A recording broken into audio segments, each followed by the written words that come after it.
AM stations, FM stations, ਘਰਾਂ ਦੇ ਵਿੱਚ ਰੇਡੀਓ ਸੈਟਸ ਦੇ ਰਾਹੀਂ, ਟੈਲੀਫੋਨ ਦੇ ਰਾਹੀਂ, ਫੇਸਬੁੱਕ, YouTube ਤੇ ਲਾਈਵ ਦੇਖ ਰਹੇ ਹੋ, ਸੁਣ ਰਹੇ ਹੋ, ਸਾਰਿਆਂ ਨੂੰ ਜੀ ਆਇਆਂ ਨੂੰ ਤੇ ਬਹੁਤ ਹੀ ਪਿਆਰ ਤੇ ਸਤਿਕਾਰ ਭਰੀ ਸਤਿ ਸ੍ਰੀ ਅਕਾਲ ਸਰੋਤਿਓ। ਅੱਜ ਦਸੰਬਰ ਦੀ 10 ਤਰੀਕ ਆ, ਦਿਨ ਮੰਗਲਵਾਰ ਆ। ਤੁਹਾਡੇ ਲਈ ਸਵੇਰ ਦਾ ਅਪਡੇਟ ਅਮਰੀਕਾ ਪ੍ਰੋਗਰਾਮ ਲੈ ਕੇ ਹਾਜ਼ਰ ਹੋਏ ਆ।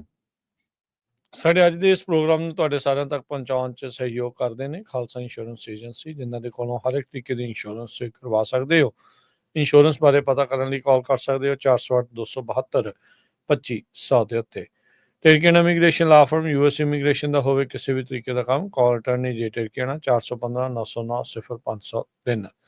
Manjeet Singh Kular, Avtar Singh Manjal Clovis, Satnam Singh Sunny Parewal, Amarjit Singh Dosanjh Yuba City, Lakhvir Singh Samra Texas, Gurmel Singh Laddar Bakersfield, Amarjit Singh Stockton, Sarabjit Singh Toor New Jersey, Harjit Singh Lathrop, Gurmel Basi Elk Grove, Harnek Singh Pawla Renton Washington, Talwinder Singh Gill, Raminder Basra, Jagdish Chauhan, Major Singh Sidhu, Binder Dhaliwal Bakersfield, Grewal travel services Yuba City, tax payroll, visa, OCI card, passport ਦੀਆਂ ਸਰਵਿਸਿਜ਼ ਲੈ ਸਕਦੇ ਹੋ। ਕਾਲ 5307517605 ਤੇ ਊੜਾ ਡੈਟ ਰਿਲੀਫ ਵਾਲੇ ਨਿਰਮਲ ਸਿੰਘ ਮਾਨ। ਇਕਨੋਮਿਕ ਹਾਰਡਸ਼ਿਪ ਚੱਲ ਰਹੀ ਹੈ, ਬੈਂਕਰਪਸੀ ਤੋਂ ਬਚਣਾ ਚਾਹੁੰਦੇ ਹੋ ਤਾਂ ਕਾਲ ਕਰੋ 8888889914 ਦੇ ਉੱਤੇ। ਇਹਨਾਂ ਸਾਰਿਆਂ ਦਾ ਧੰਨਵਾਦ। ਜੇ ਤੁਸੀਂ ਇਸ ਪ੍ਰੋਗਰਾਮ ਨੂੰ ਸਪਾਂਸਰ ਕਰਨਾ ਚਾਹੁੰਦੇ ਹੋ, ਸੰਪਰਕ ਕਰ ਸਕਦੇ ਹੋ 408-722-7698 ਦੇ ਉੱਤੇ।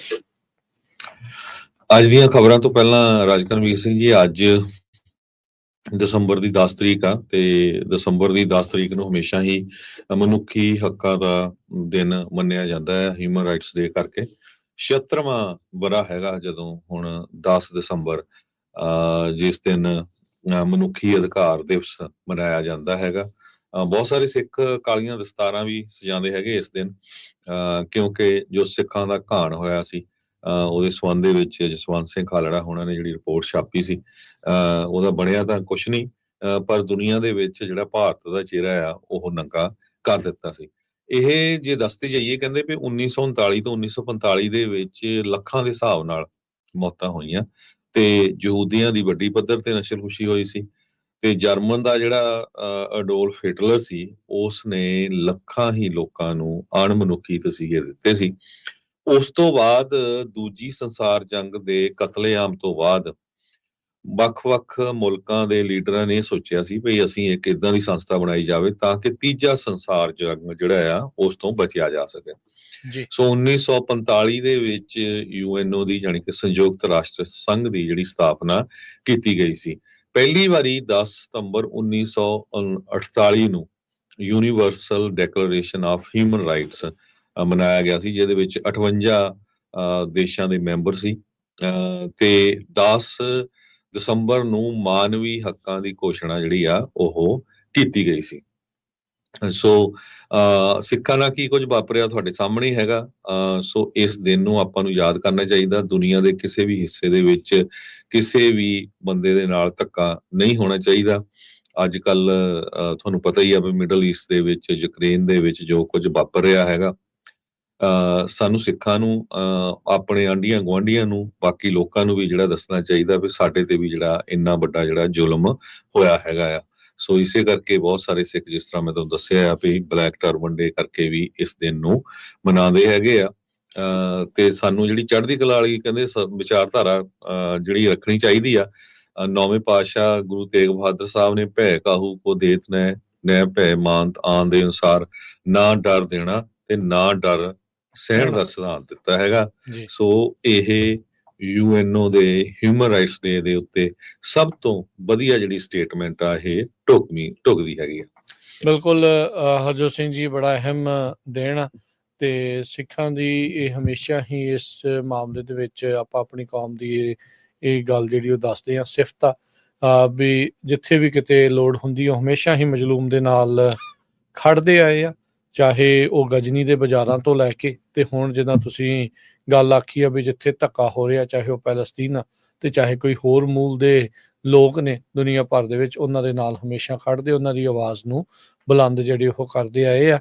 ਸੋ ਇਹ ਬਹੁਤ ਜਿਹੜਾ ਤਗੜਾ ਸਿਧਾਂਤ ਆਪਾਂ ਨੂੰ ਜੋ ਗੁਰੂ ਮਹਾਰਾਜ ਨੇ ਦਿੱਤਾ ਆ, ਸੋ ਆਪਾਂ ਡਟ ਕੇ ਉਸ ਦੇ ਉੱਤੇ ਪਹਿਰਾ ਦਈਏ। ਬਾਬਰ ਨੂੰ ਜਾਬਰ ਕਹਿਣ ਦੀ ਹਿੰਮਤ ਤੋਂ ਲੈ ਕੇ ਸੰਤ ਸਿਪਾਹੀ ਤੱਕ ਦਾ ਜਿਹੜਾ ਰੂਪ ਆ ਉਹ ਜਿਹੜਾ ਉਹ ਪਾਤਸ਼ਾਹ ਨੇ ਆਪਾਂ ਨੂੰ ਬਖਸ਼ਿਆ ਆ। ਸੋ ਉਹਨਾਂ ਹੀ ਪਰਿਵਾਰ ਦੇ ਇੱਕ ਹਿਸਾਬ ਦੇ ਨਾਲ ਹਰਜੋਤ ਸਿੰਘ ਜੀ ਆਪਾਂ ਸ਼ਹੀਦੀ ਜਿਹੜੇ ਪੰਦਰਵਾੜੇ ਦੇ ਵਿੱਚੋਂ ਜਿਹੜਾ ਉਹ ਹੁਣ ਲੰਘਣਾ ਆ। ਸੋ ਉਹ ਵੀ ਉਹਨਾਂ ਨੂੰ ਆਪਾਂ ਉਹਨਾਂ ਸ਼ਹਾਦਤਾਂ ਨੂੰ ਵੀ ਜਿਹੜਾ ਉਹ ਨਾਲ ਦੇ ਨਾਲ ਯਾਦ ਜਿਹੜਾ ਉਹ ਰੱਖਣਾ ਹੈਗਾ ਆ। ਸੋ ਇਹ ਸਾਰਾ ਕੁਝ ਜਿਹੜਾ ਇਸ ਟਾਈਮ ਜਿਹੜਾ ਉਹ ਚੱਲ ਰਿਹਾ ਹੈਗਾ ਆ। ਇਹ ਹਰਜੋਤ ਸਿੰਘ ਜੀ ਹੁਣ ਆਪਾਂ ਖਬਰਾਂ ਵੱਲ ਨੂੰ ਵੀ ਜਿਹੜਾ ਜੀ ਖਬਰਾਂ ਦੇ ਨਾਲ ਹੀ ਆਪਾਂ ਐਡ ਕਰ ਲਈਏ ਕਿ ਦੁਨੀਆ ਦੇ ਵਿੱਚ ਸਰਕਾਰਾਂ ਨਹੀਂ ਜਿਹੜਾ ਇਕੱਲਾ ਜ਼ੁਲਮ ਕਰਦੀਆਂ, ਲੋਕ ਵੀ ਜਿਹੜਾ ਆ ਉਹ ਬਹੁਤ ਧੱਕਾ ਕਰਦੇ ਆ। ਤੁਹਾਨੂੰ ਯਾਦ ਹੋਊਗਾ ਕੱਲ ਆਪਾਂ ਤੁਹਾਡੇ ਨਾਲ ਖਬਰ ਸਾਂਝੀ ਕੀਤੀ ਸੀ ਹਰਮੀਤ ਕੌਰ ਢਿੱਲੋਂ ਦੀ, ਜਿਨ੍ਹਾਂ ਨੂੰ assistant attorney general civil rights division the department of justice ਵਿੱਚ ਪ੍ਰੈਜ਼ੀਡੈਂਟ ਟਰੰਪ ਵੱਲੋਂ ਨੋਮੀਨੇਟ ਕੀਤਾ ਗਿਆ ਹੈ।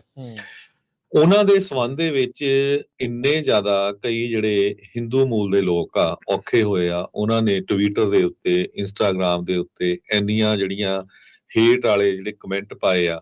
ਇੱਕ ਉਹ ਕੁਝ ਕੁ ਜ਼ਰੂਰ ਤੁਹਾਡੇ ਨਾਲ ਆਪਾਂ ਸਾਂਝੇ ਕਰਾਂਗੇ ਵੀ ਦੇਖੋ ਕਿੰਨੀ ਹੇਟ ਹੈਗੀ ਆ। ਇਹ ਇਕੱਲਾ ਸਰਕਾਰ ਨਹੀਂ, ਲੋਕਾਂ ਦੇ ਵਿੱਚ ਵੀ, ਉਹਨਾਂ ਲੋਕਾਂ ਦੇ ਵਿੱਚ ਜਿਨ੍ਹਾਂ ਨੂੰ ਸਾਡੇ ਗੁਰੂਆਂ ਨੇ ਬਚਾਇਆ ਹੈਗਾ। ਇੱਕ ਬ੍ਰਹਮਾ ਚੈਲਨੀ ਕਰਕੇ ਆ, ਉਹ ਕਹਿੰਦਾ ਵੀ ਟਰੰਪ ਨੇ ਜਿਹੜਾ ਨੋਮੀਨੇਟ ਕੀਤਾ ਹੈਗਾ ਆ, ਇਹ ਸਿੰਪਥੀ ਹੈਗੀ ਖਾਲਿਸਤਾਨ ਮਿਲੀਟੈਂਸੀ ਦੇ ਲਈ। ਦੇਖ ਲਓ ਤੇ ਇਹ ਦੱਸਦੇ ਜਾਈਏ ਹਰਮੀਤ ਕੌਰ ਢਿੱਲੋਂ ਜੋ ਸੈਨ ਫਰਾਂਸਿਸਕੋ ਤੋਂ ਆ, ਅਟਾਰਨੀ ਜਿਨ੍ਹਾਂ ਦਾ ਆਪਣਾ ਆਫਿਸ ਵੀ ਆ, ਉਹਨਾਂ ਨੇ ਜਦੋਂ ਕਿਸਾਨ ਮੋਰਚਾ ਹੋਇਆ ਸੀ ਉਹਨਾਂ ਦੇ ਹੱਕ ਦੇ ਵਿੱਚ ਹਾਂ ਦਾ ਜਿਹੜਾ ਨਾਰਾ ਮਾਰਿਆ ਸੀਗਾ। ਸੋ ਇੱਕ ਉਹਨਾਂ ਨੇ ਜਦੋਂ ਅਮਰੀਕਨ ਸਿਟੀਜ਼ਨ ਨੂੰ ਮਾਰਨ ਦੀ ਕੋਸ਼ਿਸ਼ ਕੀਤੀ ਗਈ ਸੀ ਉਹਦੇ ਸੰਬੰਧ ਦੇ ਵਿੱਚ ਵੀ ਜਿਹੜੇ ਆਪਣੇ ਬਿਆਨ ਦਿੱਤੇ ਸੀਗੇ। ਸੋ ਹੁਣ ਤੁਸੀਂ ਦੇਖੋ ਵੀ ਇੱਕ ਕਿਸੇ ਦੇ ਹੱਕ ਦੇ ਵਿੱਚ ਗੱਲ ਕਰਨਾ ਵੀ ਜਿਹੜੀ ਬਿਲਕੁਲ ਸਚਾਈ ਹੈਗੀ ਆ, ਉਹਨੂੰ ਦੇਖ ਕੇ ਸੋ ਇਦਾਂ ਦੇ ਲੋਕ ਇੰਨੇ ਜ਼ਿਆਦਾ ਜਿਹੜੇ ਕਮੈਂਟ ਕਰ ਰਹੇ ਹੈਗੇ ਆ, ਤੁਸੀਂ ਜਿਹੜਾ ਆ ਹੈਰਾਨ ਹੋ ਜਾਓਗੇ। ਬਿਲਕੁਲ ਜੀ ਜੀ ਹਰਜੋਤ ਸਿੰਘ ਜੀ, ਖਾਸ ਕਰਕੇ ਜਿਹੜੇ ਮੋਦੀ ਨੂੰ ਭਗਤ ਨੇ ਜਾਂ ਭਾਰਤ ਜਿਹੜੇ ਭਗਤ ਹੈਗੇ ਨੇ ਉਹਨਾਂ ਨੂੰ ਬਹੁਤ ਜ਼ਿਆਦਾ ਜਿਹੜਾ ਇਸ ਦੇ ਵਿੱਚ ਦੁੱਖ ਜਿਹੜਾ ਹੋ ਰਿਹਾ ਆ। ਕੋਈ ਅਵੰਤਸ ਕੁਮਾਰ ਵਰਗਾ ਜਿਹੜਾ ਉਹ ਲਿਖ ਰਿਹਾ, ਕਹਿੰਦਾ ਵੀ ਬੜਾ ਡਿਸਅਪੁਆਇੰਟਿੰਗ ਆ ਵੀ ਉਹਨਾਂ ਨੇ ਹਰਮੀਤ ਨੂੰ ਜਿਹੜਾ ਉਹ ਕੀਤਾ, ਕਹਿੰਦੇ ਵੀ ਉਹ ਪ੍ਰੋ ਖਾਲਿਸਤਾਨੀ ਕ੍ਰੈਡੈਂਸ਼ੀਅਲ ਆ ਉਸ ਚੀਜ਼ ਨੂੰ ਜਿਹੜਾ ਉਹ ਲੈ ਕੇ। ਤੇ ਇਸੇ ਤਰੀਕੇ ਦੇ ਨਾਲ ਕੋਈ ਰਾਮ ਪ੍ਰਸਾਦ ਆ ਖਾਲਿਸਤਾਨੀ ਇਨ ਟਰੰਪ ਐਡਮਿਨਿਸਟ੍ਰੇਸ਼ਨ, ਇਸ ਤਰੀਕੇ ਦੇ ਨਾਲ ਆ, ਕਹਿੰਦੇ ਵੀ ਇਹਦੇ ਨਾਲ ਪੰਨੂ ਨੂੰ ਇਹਨਾਂ ਨੇ ਹੋਰ ਸ਼ਹਿ ਜਿਹੜੀ ਉਹ ਦੇਣੀ ਆ। ਸੰਜੇ ਲਜ਼ਾਰ ਵਰਗੇ ਜਿਹੜੇ ਉਹ ਕਹਿ ਰਹੇ, ਕਹਿੰਦੇ ਵੀ ਅਸੀਂ ਪ੍ਰੈਡਿਕਟ ਕੀਤਾ ਸੀ ਵੀ ਹਰਮੀਤ ਢਿੱਲੋਂ ਨੂੰ ਉਹਨਾਂ ਨੇ ਨੋਮੀਨੇਟ ਕਰਨਾ। ਇਹ ਇੰਡੀਅਨ ਹੇਟਰ ਆ, ਸਿੰਪੈਥਾਈਜ਼ਰ ਆ, ਤੇ ਇਹ ਫੰਡ ਰੇਜ਼ਰ ਆ ਖਾਲਿਸਤਾਨ ਮੂਵਮੈਂਟ ਦੇ ਲਈ, ਤੇ ਇਹ ਪ੍ਰੋ ਨਿੱਜਰ ਪੰਨੂ ਜਿਹੜਾ ਆ ਉਹ ਹੈਗਾ ਆ। ਸੋ ਇਸ ਟਾਈਮ ਚੀਕਾਂ ਨਿਕਲੀਆਂ ਪਈਆਂ ਆ ਸੰਘੀਆਂ ਦੀਆਂ। ਸੋ ਜਿੱਦਾਂ ਕਹਿੰਦੇ ਨਾ ਵੀ ਜਲਾਬ ਜਿਹੜਾ ਉਹਨਾਂ ਨੂੰ ਹੋ ਜਾਂਦਾ ਆ, ਸੋ ਉਹਨਾਂ ਨੂੰ ਚਲੂਣੇ ਵੀ ਜਿਹੜੇ ਉਹ ਲੜ ਰਹੇ ਆ। ਬੜਾ ਕੁਛ ਜਿਹੜਾ ਉਹ ਇਸ ਦੇ ਵਿੱਚ ਇਸ ਟਾਈਮ ਉਹ ਚੀਜ਼ ਸਾਹਮਣੇ ਆਈ ਆ। ਇਹ ਦੱਸਦੇ ਜਾਈਏ ਹਰਜੋਤ ਸਿੰਘ ਜੀ ਆਪਣੇ ਜਿੰਨੇ ਵੀ ਸੁਣਨ ਵਾਲੇ ਆ, ਜਿਹੜੀ ਇੱਕ ਪਾਸੇ ਕਮਲਾ ਹੈਰਿਸ ਸੀਗੀ ਜਦੋਂ ਉਹ ਕੈਲੀਫੋਰਨੀਆ ਦੇ ਵਿੱਚ ਅਟਾਰਨੀ ਜਨਰਲ ਸੀ, ਉਦੋਂ ਜਿਹੜੇ ਇੱਕ ਸਿੱਖ ਕਰੈਕਸ਼ਨਲ ਆਫਿਸਰ ਓਬਰਾਏ ਉਹਨਾਂ ਦੇ ਉਲਟ ਇਸ ਨੇ ਕਮਲਾ ਹੈਰਿਸ ਨੇ ਕੇਸ ਲੜਿਆ ਸੀਗਾ ਵੀ ਤੂੰ ਪੱਗ ਪਹਿਨ ਕੇ ਜਾਂ ਸਿੱਖ ਦੇ ਜਿਹੜੇ ਹੱਕ ਹਕੂਕ ਆ, ਜਿਹੜੇ ਉਸਦੇ ਰਾਈਟਸ ਆ ਜੋ ਅਮਰੀਕਾ ਵੀ ਉਸਨੂੰ ਦਿੰਦਾ ਆ ਜਾਂ ਦੁਨੀਆ ਵੀ ਦਿੰਦੀ ਆ, ਤੇ ਜੋ ਆਪਣਾ ਪਾਤਸ਼ਾਹੀ ਦਾਅਵਾ ਵੀ ਆ ਵੀ ਉਸ ਦੇ ਤਹਿਤ ਤੂੰ ਕੰਮ ਨਹੀਂ ਕਰ ਸਕਦਾ। ਪਰ ਉਸ ਦੇ ਕੇਸ ਲੜਨ ਵਾਲਿਆਂ ਦੇ ਵਿੱਚੋਂ ਇੱਕ ਸੀਗੀ ਹਰਮੀਤ ਕੌਰ ਢਿੱਲੋਂ। ਇਸ ਨੇ ਜਿਹੜੇ ਉਸਦੇ ਸਿਵਲ ਰਾਈਟ ਦਾ ਜਿਹੜਾ ਕੇਸ ਆ ਉਹ ਲੜਿਆ ਸੀ। ਅੱਜ ਜਦੋਂ ਆਪਾਂ ਹਿਊਮਨ ਰਾਈਟਸ ਦੇਣ ਦੇ ਉੱਤੇ ਚਰਚਾ ਜਿਹੜੀ ਇਹ ਕਰ ਰਹੇ ਹਾਂ, ਤੇ ਇਸ ਦੇ ਨਾਲ ਆਪਣੇ ਆਪ ਹੀ ਸੁਮੇਲ ਸੁਭਾਵਿਕ ਤੌਰ ਦੇ ਉੱਤੇ ਇਹ ਬਣ ਗਿਆ ਵੀ ਹਿਊਮਨ ਰਾਈਟਸ ਡੇ ਵਾਲੇ ਦਿਨ ਸਿਵਲ ਰਾਈਟਸ ਦੇ ਲਈ, ਜੋ ਕਿ ਹਿਊਮਨ ਰਾਈਟਸ ਹੀ ਬਣਦੇ ਨੇ ਇਵੈਂਚੁਅਲੀ ਜੇ ਦੇਖਿਆ ਜਾਵੇ ਤਾਂ ਲੋਕਾਂ ਦੇ ਜਿਹੜੇ ਸਿਵਲ ਰਾਈਟ ਆ ਉਹ ਹਿਊਮਨ ਰਾਈਟ ਹੀ ਜਿਹੜੇ ਉਹ ਬਣ ਜਾਂਦੇ ਨੇ, ਵੀ ਉਹਨਾਂ ਦੀ ਰਾਖੀ ਕਰਨ ਦੇ ਲਈ ਹਰਮੀਤ ਕੌਰ ਢਿੱਲੋਂ ਦਾ ਨਾਮ ਜਿਹੜਾ ਆ ਉਹ ਚੁਣਿਆ ਗਿਆ ਆ। ਸੋ ਇਹ ਬਹੁਤ ਖੁਸ਼ੀ ਵਾਲੀ ਜਿਹੜੀ ਗੱਲ ਆ। ਤੇ ਕੱਲ ਵੀ ਆਪਾਂ ਜਿੱਦਾਂ ਜ਼ਿਕਰ ਕੀਤਾ ਸੀ, ਟਰੰਪ ਹੁਣੀ ਜਦੋਂ 2 ਵਾਰੀ ਰਾਸ਼ਟਰਪਤੀ ਇਹ ਜਦੋਂ ਪਹਿਲੀ ਦੀ ਬਣੇ ਆ ਤੇ ਜਦੋਂ ਹੁਣ ਇਸ ਵਾਰ ਬਣੇ ਆ, ਇਹਨਾਂ ਦੋਨਾਂ ਦੇ ਵਿੱਚ ਇੱਕ ਜਿਹੜਾ ਕਹਿ ਲਓ ਵੀ ਕੋਇਨਸੀਡੈਂਸ ਕਹਿ ਲਓ ਜਾਂ ਗੁਰੂ ਮਹਾਰਾਜ ਦਾ ਆਸ਼ੀਰਵਾਦ ਜਿਹੜਾ ਉਸ ਦੇ ਵਿੱਚ ਇਸ ਹਿਸਾਬ ਦੇ ਨਾਲ ਸੀਗਾ ਵੀ ਟਰੰਪ ਦੇ ਲਈ ਅਰਦਾਸ ਜਿਹੜੀ ਆ ਉਦੋਂ RNC ਦੇ ਵਿੱਚ ਦੋਨੋਂ ਵਾਰ ਹਰਮੀਤ ਕੌਰ ਢਿੱਲੋਂ ਨੇ ਜਿਹੜੀ ਉਹ ਕੀਤੀ ਸੀ, ਤੇ ਟਰੰਪ ਹੁਣੀ ਉਸ ਦੇ ਵਿੱਚ ਜਿਹੜੀ ਉਹਨਾਂ ਦੀ ਜਿੱਤ ਵੀ ਜਿਹੜੀ ਉਹ ਹੋਈ ਸੀਗੀ। ਉਹ ਕਿੱਦਾਂ ਦੀ ਕਾਰਜਕਾਰੀ ਹੋਊਗੀ, ਕਿਵੇਂ ਹੋਊਗੀ, ਉਹ ਇੱਕ ਵੱਖਰੀ ਗੱਲ ਆ, ਪਰ ਇਹ ਸੁਭਾਵਿਕ ਤੌਰ ਦੇ ਉੱਤੇ ਇਸ ਸੁਮੇਲ ਜਿਹੜਾ ਉਹ ਨਾਲ ਬਣਿਆ ਹੈਗਾ ਆ। ਤੇ ਉਹ ਜਿਸ ਤਰੀਕੇ ਦੇ ਨਾਲ ਉਹ ਲੜਦੇ ਆ, ਲੜਨ ਤੋਂ ਮੇਰਾ ਭਾਵ ਆ ਵੀ ਅਦਾਲਤ ਦੇ ਵਿੱਚ ਜਿੱਦਾਂ ਉਹ ਜ਼ਿਰਾ ਕਰਦੇ ਨੇ, ਜਿਸ ਤਰੀਕੇ ਦੇ ਨਾਲ ਉਹ ਕਦਰਾਂ ਕੀਮਤਾਂ ਨੂੰ, ਇਨਸਾਨੀ ਕਦਰਾਂ ਕੀਮਤਾਂ ਨੂੰ, ਸਿਵਲ ਰਾਈਟਸ ਦੇ ਲਈ, ਹੱਕ ਹਕੂਕਾਂ ਦੇ ਲਈ ਜਿਹੜੀ ਉਹ ਗੱਲ ਕਰਦੇ ਆ, ਉਸ ਦੇ ਕਰਕੇ ਹੀ ਜਿਹੜਾ ਡੋਨਲਡ ਟਰੰਪ ਪ੍ਰੈਜ਼ੀਡੈਂਟ ਇਲੈਕਟ ਨੇ, ਉਹਨਾਂ ਨੇ ਹਰਮੀਤ ਕੌਰ ਢਿੱਲੋਂ ਨੂੰ ਇਸ ਅਸਿਸਟੈਂਟ ਅਟਾਰਨੀ ਜਨਰਲ ਦੇ ਅਹੁਦੇ ਦੇ ਲਈ ਜਿਹੜਾ ਨਿਯੁਕਤ ਕੀਤਾ ਆ। ਤੇ ਇਹ ਵੀ ਦੱਸਦੇ ਜਾਈਏ ਵੀ ਇਹ ਅਸਿਸਟੈਂਟ ਅਟਾਰਨੀ ਜਨਰਲ ਦੇ ਲਈ ਸੈਨੇਟ ਦੀ ਕਨਫਰਮੇਸ਼ਨ ਦੀ ਸ਼ਾਇਦ ਜਿਹੜੀ ਉਹ ਜ਼ਰੂਰਤ ਨਹੀਂ ਹੁੰਦੀ। ਇਸ ਲਈ ਜਿਹੜੇ ਪੈਮ ਬੌਂਡੀ ਜੇ ਉਹ ਚੁਣੇ ਜਾਂਦੇ ਨੇ, ਜੇ ਉਹ ਸੈਨੇਟ ਦੇ ਵਿੱਚ ਕਨਫਰਮ ਹੁੰਦੇ ਆ, ਤੇ ਉਹਨਾਂ ਦੇ ਨਾਲ ਮਿਲ ਕੇ ਇਹ ਉੱਥੇ ਕੰਮ ਕਰਨਗੇ। ਤੇ ਜਿਹੜਾ ਸਿਵਲ ਰਾਈਟਸ ਦਾ ਮੇਨ ਇੱਕ ਐਂਗਲ ਆ, ਉਸ ਐਂਗਲ ਦੇ ਵਿੱਚ ਹਰਮੀਤ ਕੌਰ ਢਿੱਲੋਂ ਕਾਫੀ ਜਿਹੜਾ ਉਹ ਚਰਚਾ ਦੇ ਵਿੱਚ ਰਹਿਣੇ ਆ। ਆਪਾਂ ਨੂੰ ਇਹ ਵੀ ਪਤਾ ਆ ਵੀ ਜਦੋਂ ਕੋਈ ਵੀ ਰਾਸ਼ਟਰਪਤੀ ਹੁੰਦਾ ਆ ਤੇ ਸਿਵਲ ਰਾਈਟਸ ਦੇ ਕੇਸਾਂ ਦੀ ਚਰਚਾ ਅਕਸਰ ਹੁੰਦੀ ਰਹਿੰਦੀ ਆ। ਸੋ ਹਰਮੀਤ ਢਿੱਲੋਂ ਇਸ ਅਹੁਦੇ ਤੇ ਰਹਿੰਦੇ ਹੋਏ ਉਹਨਾਂ ਵੀ ਇੱਕ ਹਿਸਾਬ ਦੇ ਨਾਲ ਉਹ ਲਾਈਮਲਾਈਟ ਦੇ ਵਿੱਚ ਰਹਿ ਸਕਦੇ ਆ, ਜਿੱਦਾਂ ਦੇ ਵੀ ਕੋਈ ਇਸ਼ੂਜ਼ ਸਿਵਲ ਰਾਈਟਸ ਨੂੰ ਲੈ ਕੇ ਆਉਂਦੇ ਰਹਿਣਗੇ। ਸੋ ਬਿਲਕੁਲ ਜਿਸ ਤਰ੍ਹਾਂ ਮੈਂ ਸ਼ੁਰੂਆਤ ਦੇ ਵਿੱਚ ਗੱਲ ਕੀਤੀ ਸੀ ਪਈ ਹਿਊਮਨ ਰਾਈਟਸ ਨੂੰ ਲੈ ਕੇ ਸਰਕਾਰਾਂ ਨਹੀਂ ਇਕੱਲੀਆਂ ਜ਼ੁਲਮ ਕਰਦੀਆਂ, ਲੋਕਾਂ ਦਾ ਕੀ ਵਤੀਰਾ ਹੈਗਾ ਉਹ ਤੁਹਾਡੇ ਨਾਲ ਡਿਸਕਸ ਕੀਤਾ। ਹੁਣ ਮੀਡੀਆ ਵੱਲ ਆਈਏ ਵੀ ਮੀਡੀਆ ਕਿੱਦਾਂ ਪ੍ਰੈਜ਼ੈਂਟ ਕਰਦਾ ਇੰਡੀਆ ਦੇ ਵਿੱਚ ਮਿਨੋਰਟੀਜ਼ ਦੇ ਅਗੇਂਸਟ, ਖਾਸ ਕਰਕੇ ਸਿੱਖਾਂ ਦੇ, ਮੁਸਲਮਾਨਾਂ ਦੇ, ਕ੍ਰਿਸਚਨਾਂ ਦੇ, ਦਲਿਤਾਂ ਦੇ ਅਗੇਂਸਟ ਇੰਨੀ ਕੁ ਹੇਟ ਜਿਹੜੀ ਆ ਉੱਥੇ ਦੀ ਸਰਕਾਰ ਨੇ ਫੈਲਾ ਦਿੱਤੀ ਆ ਵੀ ਉੱਥੇ ਦਾ ਜਿਹੜਾ ਮੀਡੀਆ ਆ ਉਹ ਵੀ ਉਹਨਾਂ ਦੀ ਹੀ ਬੋਲੀ ਬੋਲ ਰਿਹਾ ਹੈਗਾ। ਹਰਮੀਤ ਢਿੱਲੋਂ ਨੂੰ ਨੋਮੀਨੇਟ ਕਰਨ ਦੇ ਉੱਤੇ ਮੈਂ 3 ਇੰਡੀਆ ਦੀਆਂ ਟੌਪ ਦੀਆਂ ਜਿਹੜੀਆਂ ਅਖਬਾਰਾਂ ਆ ਉਹਨਾਂ ਦੇ ਹੈਡਿੰਗ ਤੁਹਾਨੂੰ ਪੜ੍ਹ ਕੇ ਸੁਣਾ ਤੇ ਤੁਹਾਨੂੰ ਪਤਾ ਲੱਗ ਜਾਊਗਾ। ਦਾ ਹਿੰਦੂ ਅਖਬਾਰ ਕਾਫੀ ਪ੍ਰੋਮੀਨੈਂਟ ਅਖਬਾਰ ਆ, ਉਹ ਲਿਖਦਾ ਵੀ Trump selects farmers agitation supporter Harmeet Kaur Dhillon as assistant attorney general for civil rights. ਦੇਖੋ ਵੀ ਉਹਨੂੰ ਕਿੱਥੇ ਜਾ ਕੇ ਜੋੜ ਰਹੇ ਹੈਗੇ ਆ ਵੀ ਹਰਮੀਤ ਕੌਰ ਢਿੱਲੋਂ ਜਿਹੜੀ ਫਾਰਮਰਸ ਐਜੀਟੇਸ਼ਨ ਹੋਇਆ ਸੀ ਉਹਦੀ ਸਪੋਰਟਰ ਆ, ਉਹਨੂੰ ਟਰੰਪ ਨੇ ਚੁਣਿਆ, ਜਦ ਕਿ ਪ੍ਰੈਜ਼ੀਡੈਂਟ ਟਰੰਪ ਵੱਲੋਂ 4 ਭਾਰਤੀ ਮੂਲ ਦੇ ਲੋਕਾਂ ਨੂੰ ਨੋਮੀਨੇਟ ਕੀਤਾ ਗਿਆ ਹੈ ਕੈਬਨਿਟ ਦੇ ਵਿੱਚ। ਉਹਨਾਂ ਦੇ ਉੱਤੇ ਕਦੇ ਕਿਸੇ ਨੇ ਇਦਾਂ ਦਾ ਜਿਹੜਾ ਨਹੀਂ ਲਿਖਿਆ। ਇਸ ਤੋਂ ਬਿਨਾ ਆਓ ਅੱਗੇ ਇੰਡੀਅਨ ਐਕਸਪ੍ਰੈਸ, ਜਿਹੜੇ ਆਪਾਂ ਪੜ੍ਹਦੇ ਰਹੇ ਹਾਂ ਜਦੋਂ ਯੂਨੀਵਰਸਿਟੀ 'ਚ ਹੁੰਦੇ ਸੀ। ਇੰਡੀਅਨ ਐਕਸਪ੍ਰੈਸ ਦਾ ਹੈਡਿੰਗ ਇਹ ਆ ਵੀ Harmeet Dhillon lawyer who accused India of sending death squads to target North American Sikhs picked by Trump as Assistant Attorney General for Civil Rights। ਉਹ ਸਿਵਲ ਰਾਈਟਸ ਦੀ ਤਾਂ ਅਟਾਰਨੀ ਆ ਤੇ ਉਹਨਾਂ ਜੋ ਅਮਰੀਕਨ ਸਿਟੀਜ਼ਨਾਂ ਨੂੰ ਕੋਈ ਕਤਲ ਕਰਨ ਦੀ ਕੋਸ਼ਿਸ਼ ਕਰਦਾ ਤੇ ਕਾਹਦੇ ਨਹੀਂ ਉਹ ਗੱਲ ਕਰੂਗੀ। ਸੋ ਹੈਡਿੰਗ ਦੇਖੋ ਤੁਸੀਂ ਕਿੱਦਾਂ ਲਾਇਆ ਉਹਦਾ, ਦੇਖ ਲਓ। ਉਹ ਤੋਂ ਬਾਅਦ ਆ ਜਾਓ ਹਿੰਦੁਸਤਾਨ ਟਾਈਮ ਜਿਹੜਾ ਉਹਨਾਂ ਨੇ ਜਿਹੜਾ ਲਿਖਿਆ ਹੈਗਾ ਆ, Donald Trump picks Indian American Harmeet Kaur Dhillon as assistant attorney general for civil rights sympathiser to Khalistanis. So ਇਸ ਤੋਂ ਬਿਨਾਂ ਹੋਰ ਵੀ ਜਿਹੜੀਆਂ ਕਈ ਸਾਰੀਆਂ ਅਖਬਾਰਾਂ ਮੈਂ ਹਜੇ ਉਹਨਾਂ ਦੀ ਹੈਡਿੰਗ ਨਹੀਂ ਪੜ੍ਹ ਸਕਿਆ। ਸੋ ਇੱਥੋਂ ਤੁਸੀਂ ਅੰਦਾਜ਼ਾ ਲਾ ਲਓ ਵੀ ਕੀ ਜਿਹੜਾ ਆ ਉਹਦਾ Times of India Trump picks purported Khalistani sympathizer to head civil liberties division in justice department। ਦੇਖੋ ਟਾਈਮਸ ਆਫ ਇੰਡੀਆ ਵਾਲੇ ਹੈਡਿੰਗ ਨਾਲ ਲਿਖਦੇ ਆ ਵੀ ਜਿਹੜੀ ਹਰਮੀਤ ਕੌਰ ਢਿੱਲੋਂ ਨੂੰ ਨੋਮੀਨੇਟ ਕੀਤਾ ਗਿਆ ਆ ਉਹ ਖਾਲਿਸਤਾਨੀ ਸਿੰਪੈਥਾਈਜ਼ਰ ਆ। ਇਹ ਹਾਲ ਇੰਡੀਆ ਦੇ ਜਿਹੜੇ ਟੌਪ ਦੇ ਅਖਬਾਰ ਆ, ਇੰਗਲਿਸ਼ ਦੇ ਅਖਬਾਰ ਆ, ਉਹਨਾਂ ਦਾ ਆ।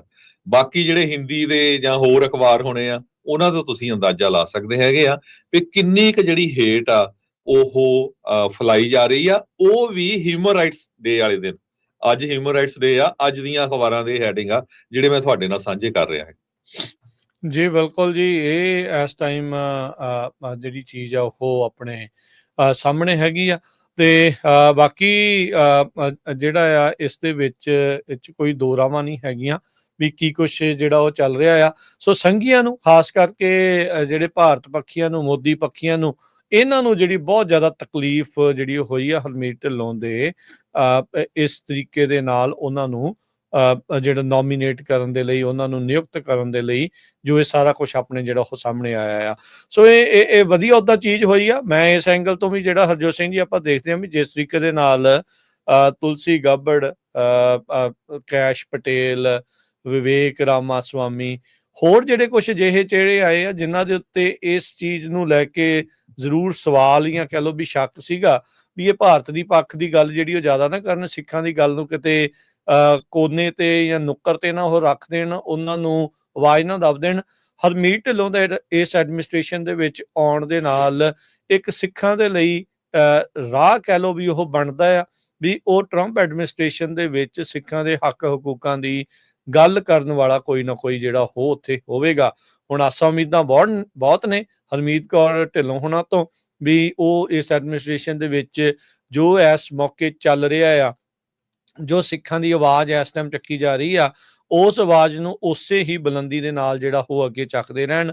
ਸਿਵਲ ਰਾਈਟਸ ਦੇ ਉਹ ਅਸਿਸਟੈਂਟ ਅਟਾਰਨੀ ਜਨਰਲ ਨਿਯੁਕਤ ਕੀਤੇ ਗਏ ਆ ਤੇ ਇਹ ਸਿਵਲ ਰਾਈਟਸ ਦਾ ਹੀ, ਇਹ ਹਿਊਮਨ ਰਾਈਟਸ ਦਾ ਹੀ ਮਸਲਾ ਆ।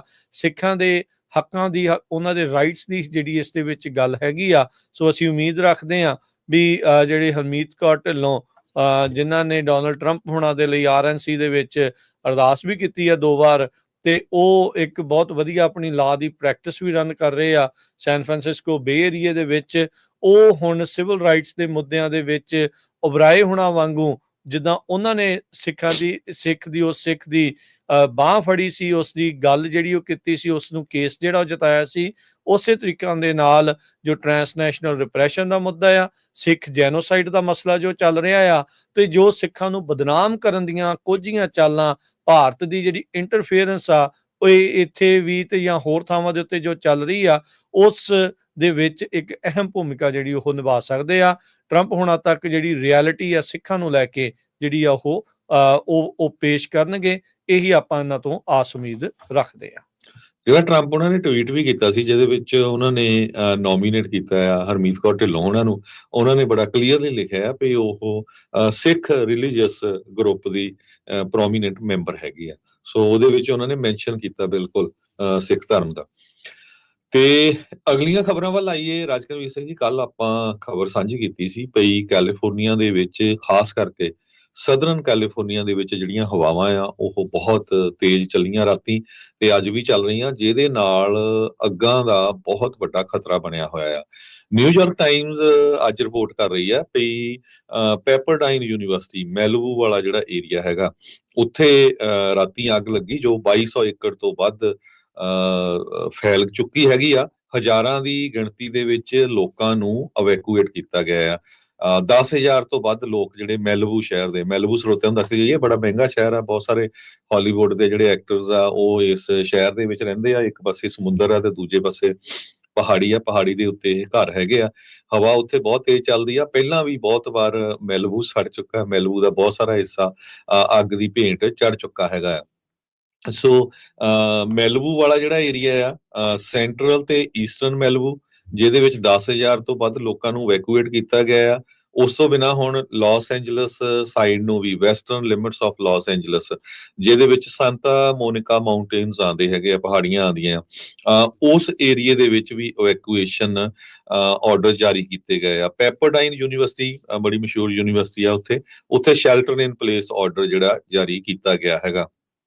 ਸੋ ਕਹਿੰਦੇ ਵੀ ਮੈਲਬੂ ਇਹ ਵਨ ਆਫ ਦੁਨੀਆ ਦਾ ਸਭ ਤੋਂ ਮਹਿੰਗਾ ਕੋਸਟਲ ਐਨਕਲੇਵ ਹੈਗਾ ਤੇ ਵਨ ਆਫ ਦਾ ਕੈਲੀਫੋਰਨੀਆ ਦਾ most notorious wild fire zone ਆ। ਇੱਥੇ ਅੱਗਾਂ ਵੀ ਸਭ ਤੋਂ ਜ਼ਿਆਦਾ ਜਿਹੜੀਆਂ ਲੱਗਦੀਆਂ ਹੈਗੀਆਂ। ਸੈਂਟਾ ਐਨਾ ਵਿੰਡਸ ਜੋ ਆ ਬਹੁਤ ਹੀ ਤੇਜ਼ੀ ਦੇ ਨਾਲ ਚੱਲ ਰਹੀਆਂ ਆ, ਜਿਹਦੇ ਕਰਕੇ ਅੱਗ ਬਹੁਤ ਤੇਜ਼ੀ ਦੇ ਨਾਲ ਫੈਲ ਰਹੀ ਹੈਗੀ ਆ। ਸੋ ਖਾਸ ਕਰਕੇ ਜਿਹੜੇ ਸਦਰਨ ਕੈਲੀਫੋਰਨੀਆ ਚ ਮੈਲਬੂ ਵਾਲੇ ਏਰੀਏ ਦੇ ਵਿੱਚ ਉਧਰ ਆਪਣੇ ਪੰਜਾਬੀ ਰਹਿੰਦੇ ਆ ਜਾਂ ਜਾਂਦੇ ਆ, ਜਰੂਰ ਜੇ ਕੋਈ ਅਪਡੇਟ ਹੋਈ ਸਾਡੇ ਪੰਜਾਬੀ ਰੇਡੀਓ USA ਤੇ ਸਾਂਝੀ ਕਰ ਦਿਓ, ਤਾਂ ਕਿ ਆਪਣੇ ਸਰੋਤਿਆਂ ਦੇ ਨਾਲ ਹੋਰ ਵੀ ਸਾਂਝੀ ਕਰ ਦਾਂਗੇ। ਜਿੰਨੀ ਕੁ ਲੇਟੈਸਟ ਹੋਣ ਤੋਂ ਕੁਝ ਮਿੰਟ ਪਹਿਲਾਂ ਦੀ ਜਿਹੜੀ ਨਿਊਯਾਰਕ ਟਾਈਮ ਦੀ ਅਪਡੇਟ ਹੈਗੀ ਆ ਉਹ ਮੈਂ ਤੁਹਾਡੇ ਨਾਲ ਜਾਰੀ ਕੀਤੀ ਆ। ਕੱਲ ਵੀ ਆਪਾਂ ਕਿਹਾ ਸੀ ਵੀ ਨੈਸ਼ਨਲ ਵੈਦਰ ਸਰਵਿਸ ਨੇ ਜਿਹੜੀ ਰੈੱਡ ਫਲੈਗ ਵਾਰਨਿੰਗ ਉਹ ਮੰਡੇ ਤੋਂ ਲੈ ਕੇ ਵੈਡਨਸਡੇ ਤੱਕ, ਅੱਜ ਮੰਗਲਵਾਰ, ਕੱਲ ਤੱਕ ਜਾਰੀ ਕੀਤੀ ਹੋਈ ਆ। ਬਹੁਤਾ ਵੱਡਾ ਜਿਹੜਾ ਪੋਰਸ਼ਨ ਵੈਂਚਰਾ ਕਾਉਂਟੀ ਦਾ ਤੇ ਲਾਸ ਐਂਜਲਸ ਕਾਉਂਟੀ ਦਾ ਹੈਗਾ। ਜੀ ਬਿਲਕੁਲ। ਅਗਲੀ ਜਿਹੜੀ ਹਰਜੋਤ ਸਿੰਘ ਜੀ ਖਬਰ ਦੇ ਉੱਤੇ ਚਰਚਾ ਜਿਹੜੀ ਆ ਉਹ ਕਰਦੇ ਜਾਈਏ। ਇੱਕ ਆਪਾਂ ਨੂੰ ਪਤਾ ਵੀ ਸੀਰੀਆ ਦੇ ਵਿੱਚ ਤਖਤਾ ਪਲਟ ਹੋਇਆ, ਅਸਾਦ ਪਰਿਵਾਰ ਨੂੰ ਉੱਥੋਂ ਦੜਾ ਦਿੱਤਾ ਗਿਆ ਆ। ਉੱਥੇ ਜਿਹੜੇ ਇਸ ਟਾਈਮ 13 ਸਾਲ ਤੋਂ ਜੋ ਸੰਘਰਸ਼ ਕਰ ਰਹੇ ਸੀਗੇ ਉਹ ਇਸ ਟਾਈਮ ਸੱਤਾ ਦੇ ਵਿੱਚ ਜਿਹੜੇ ਉਹ ਆਏ ਨੇ। ਉਧਰ ਇਜ਼ਰਾਈਲ ਦੇ ਦੁਆਰਾ ਸੀਰੀਆ ਦੇ ਵਿੱਚ ਦਰਜਨ ਤੋਂ ਵੱਧ ਕਹਿੰਦੇ ਵੀ 에ਅਰ ਸਟ੍ਰਾਈਕਸ ਕੀਤੀਆਂ ਗਈਆਂ ਆ। ਯੂਐਨ ਨੇ ਇਸ ਦੀ ਨਖੇਦੀ ਜਿਹੜੀ ਉਹ ਜ਼ਰੂਰ ਕੀਤੀ ਆ। ਇਜ਼ਰਾਈਲ ਦੇ ਜਿਹੜੇ ਡਿਫੈਂਸ ਮਿਨਿਸਟਰ ਨੇ, ਇਜ਼ਰਾਈਲ ਕੈਟ ਸੀ ਉਹਨਾਂ ਦਾ ਨਾਮ ਆ, ਤੇ ਉਹਨਾਂ ਨੇ ਕਿਹਾ ਵੀ ਅਸੀਂ ਸੀਰੀਆ ਦੇ ਵਿੱਚ ਪਿਛਲੇ ਦਿਨਾਂ 'ਚ ਜਿਹੜੀਆਂ ਇਹ ਸਟ੍ਰਾਈਕਸ ਕੀਤੀਆਂ ਹੈਗੀਆਂ। ਯੂਐਨ ਦੇ ਸਪੈਸ਼ਲ ਐਨਵੋਏ ਗੀਅਰ ਪੈਡਰਸਨ ਨੇ ਕਿਹਾ ਵੀ ਭਾਈ ਇਹਨਾਂ ਹਮਲਿਆਂ ਨੂੰ ਤੁਰੰਤ ਜਿਹੜਾ ਉਹ ਰੋਕਿਆ ਜਾਵੇ। ਇਹ ਵੀ ਜਿਹੜਾ ਕੱਲ ਆਪਾਂ ਜਿਹੜਾ ਜ਼ਿਕਰ ਕੀਤਾ ਸੀ ਵੀ ਗੋਲਨ ਹਾਈਟਸ ਦੇ ਲਾਗੇ ਜੋ ਇਲਾਕਾ ਆ ਜੋ ਸੀਰੀਆ ਦਾ ਨਾਲ ਲੱਗਦਾ ਆ, ਉਸ ਦੇ ਕਈ ਹਿੱਸੇ ਦੇ ਵਿੱਚ ਇਜ਼ਰਾਈਲ ਵਾਲਿਆਂ ਨੇ ਵੀ ਕਬਜ਼ਾ ਜਿਹੜਾ ਉਹ ਕਰ ਲਿਆ ਸੀਗਾ। ਇੱਕ ਪਾਸੇ ਸੀਰੀਆ ਵਾਲੇ ਆਪਸ ਦੇ ਵਿੱਚ ਜਿਹੜੀ ਉਹ ਲੜਾਈ ਉਹਨਾਂ ਦੀ ਚੱਲ ਰਹੀ ਸੀ, ਉੱਥੇ ਦੀ ਸੱਤਾਧਾਰੀਆਂ ਨੂੰ ਉਹਨਾਂ ਨੇ ਭਜਾਇਆ ਸੀਗਾ। ਨੇਤਨਿਆਹੂ ਨੇ ਕਿਹਾ ਵੀ ਉਹਨੇ ਆਥੋਰਾਈਜ਼ ਕੀਤਾ ਸੀ ਇਜ਼ਰਾਈਲੀ 에ਅਰ ਫੋਰਸ ਨੂੰ ਵੀ ਜਿਹੜੇ ਮਿਲਟਰੀ ਐਸੈਟਸ ਆ ਜਿਹੜੀ ਸੀਰੀਅਨ ਆਰਮੀ ਛੱਡ ਗਈ ਆ, ਉਹਨਾਂ ਦੇ ਉੱਤੇ ਜਿਹੜੇ ਉਹ ਹਮਲੇ ਕਰਨ, ਉਸ ਨੂੰ ਨਸ਼ਟ ਕਰ ਦੇਣ, ਤਾਂ ਜੋ ਜਿਹੜੇ ਉਹ ਨੇਤਨਿਆਹੂ ਕਹਿੰਦੇ ਵੀ ਜਿਹੜੇ ਜਿਹਾਦੀ ਆ ਉਹਨਾਂ ਦੇ ਹੱਥਾਂ ਦੇ ਵਿੱਚ ਜਿਹੜਾ ਮਿਲਟਰੀ ਅਸਲਾ ਆ ਉਹ ਨਾ ਪੈ ਜਾਵੇ। ਇਜ਼ਰਾਈਲ ਨੇ ਕਿਹਾ ਵੀ ਸਾਡੀ ਕੋਈ ਇੰਟੈਂਸ਼ਨ ਨਹੀਂ ਆ ਸੀਰੀਆ ਦੇ ਅੰਦਰੂਨੀ ਅਫੇਅਰਸ ਦੇ ਵਿੱਚ ਇੰਟਰਫੇਅਰ ਕਰਨ ਦੇ ਲਈ, ਪਰ ਅਸੀਂ ਆਪਣੇ ਆਪ ਨੂੰ ਬਚਾਉਣ ਖਾਤਰ ਇਹ ਜਿਹੜੇ ਹਮਲੇ ਕਰ ਰਹੇ ਹਾਂ। ਸੋ ਹੁਣ ਇਜ਼ਰਾਈਲ ਵਾਲੇ ਸੀਰੀਆ 'ਚ ਜਾ ਕੇ ਬੰਬ ਧਮਾਕੇ ਕਰਦੇ ਆ, 에ਅਰ ਸਟ੍ਰਾਈਕ ਕਰਦੇ ਆ, ਤੇ ਕਹਿੰਦੇ ਵੀ ਅਸੀਂ ਇੰਟਰਨਲ ਅਫੇਅਰ ਦੇ ਵਿੱਚ ਕੋਈ ਸਾਡਾ ਜਿਹੜਾ ਉਹ ਲੈਣਾ ਦੇਣਾ ਨਹੀਂ ਹੈਗਾ। ਉਧਰ ਇਜ਼ਰਾਈਲ ਦੇ ਵਿੱਚ ਦੇਖਿਆ ਜਾਵੇ ਤਾਂ ਨੇਤਨਿਆਹੂ ਜੋ ਕਿ ਪਿਛਲੇ 4 ਸਾਲਾਂ ਤੋਂ ਭ੍ਰਿਸ਼ਟਾਚਾਰ ਤੇ ਕਰਪਸ਼ਨ ਦੇ ਜਿਹੜੇ ਟ੍ਰਾਇਲ ਦੇ ਵਿੱਚੋਂ ਲੰਘ ਰਿਹਾ ਸੀ, ਉਸ ਦੇ ਟ੍ਰਾਇਲ ਦੇ ਵਿੱਚ ਉਸਨੂੰ ਕਟਹਿਰੇ ਦੇ ਵਿੱਚ ਹੁਣ ਖੜਾ ਕੀਤਾ ਗਿਆ ਆ। ਉਸਨੂੰ ਟੈਸਟੀਫਾਈ ਕਰਨਾ ਪੈ ਰਿਹਾ, ਸਵਾਲਾਂ ਦੇ ਜਵਾਬ ਜਿਹੜੇ ਆ ਉਹ ਦੇਣੇ ਜਿਹੜੇ ਉਹ ਪੈ ਰਹੇ ਹੈਗੇ ਆ। ਸੋ ਉਹਦੇ ਵਿੱਚ ਉਹਨੇ ਇਹ ਕਿਹਾ ਵੀ ਭਾਈ ਇੱਕ ਪਾਸੇ ਅਸੀਂ ਅਟੈਕ ਦੇ ਵਿੱਚ ਆ, ਲੜਾਈ ਦੇ ਮੋਡ ਦੇ ਵਿੱਚ ਆ, ਤੇ ਤੁਸੀਂ ਮੈਨੂੰ ਜਿਹੜਾ ਉਹ ਇੱਥੇ ਬਿਠਾ ਕੇ ਰੱਖਿਆ ਆ, ਤੇ ਵਿੱਚ ਕਹਿੰਦੇ ਵੀ ਅਦਾਲਤ ਨੂੰ ਬ੍ਰੇਕ ਲੈਣੀ ਪੈ ਰਹੀ ਆ ਤਾਂ ਜੋ ਉਹ ਆਪਣੇ ਐਡਵਾਈਜ਼ਰਸ ਨੂੰ ਦੱਸ ਸਕੇ ਵੀ ਅੱਗੇ ਕੀ ਜਿਹੜਾ ਉਹ ਐਕਸ਼ਨ ਜਿਹੜਾ ਉਹ ਕਰਨਾ ਹੈਗਾ ਆ।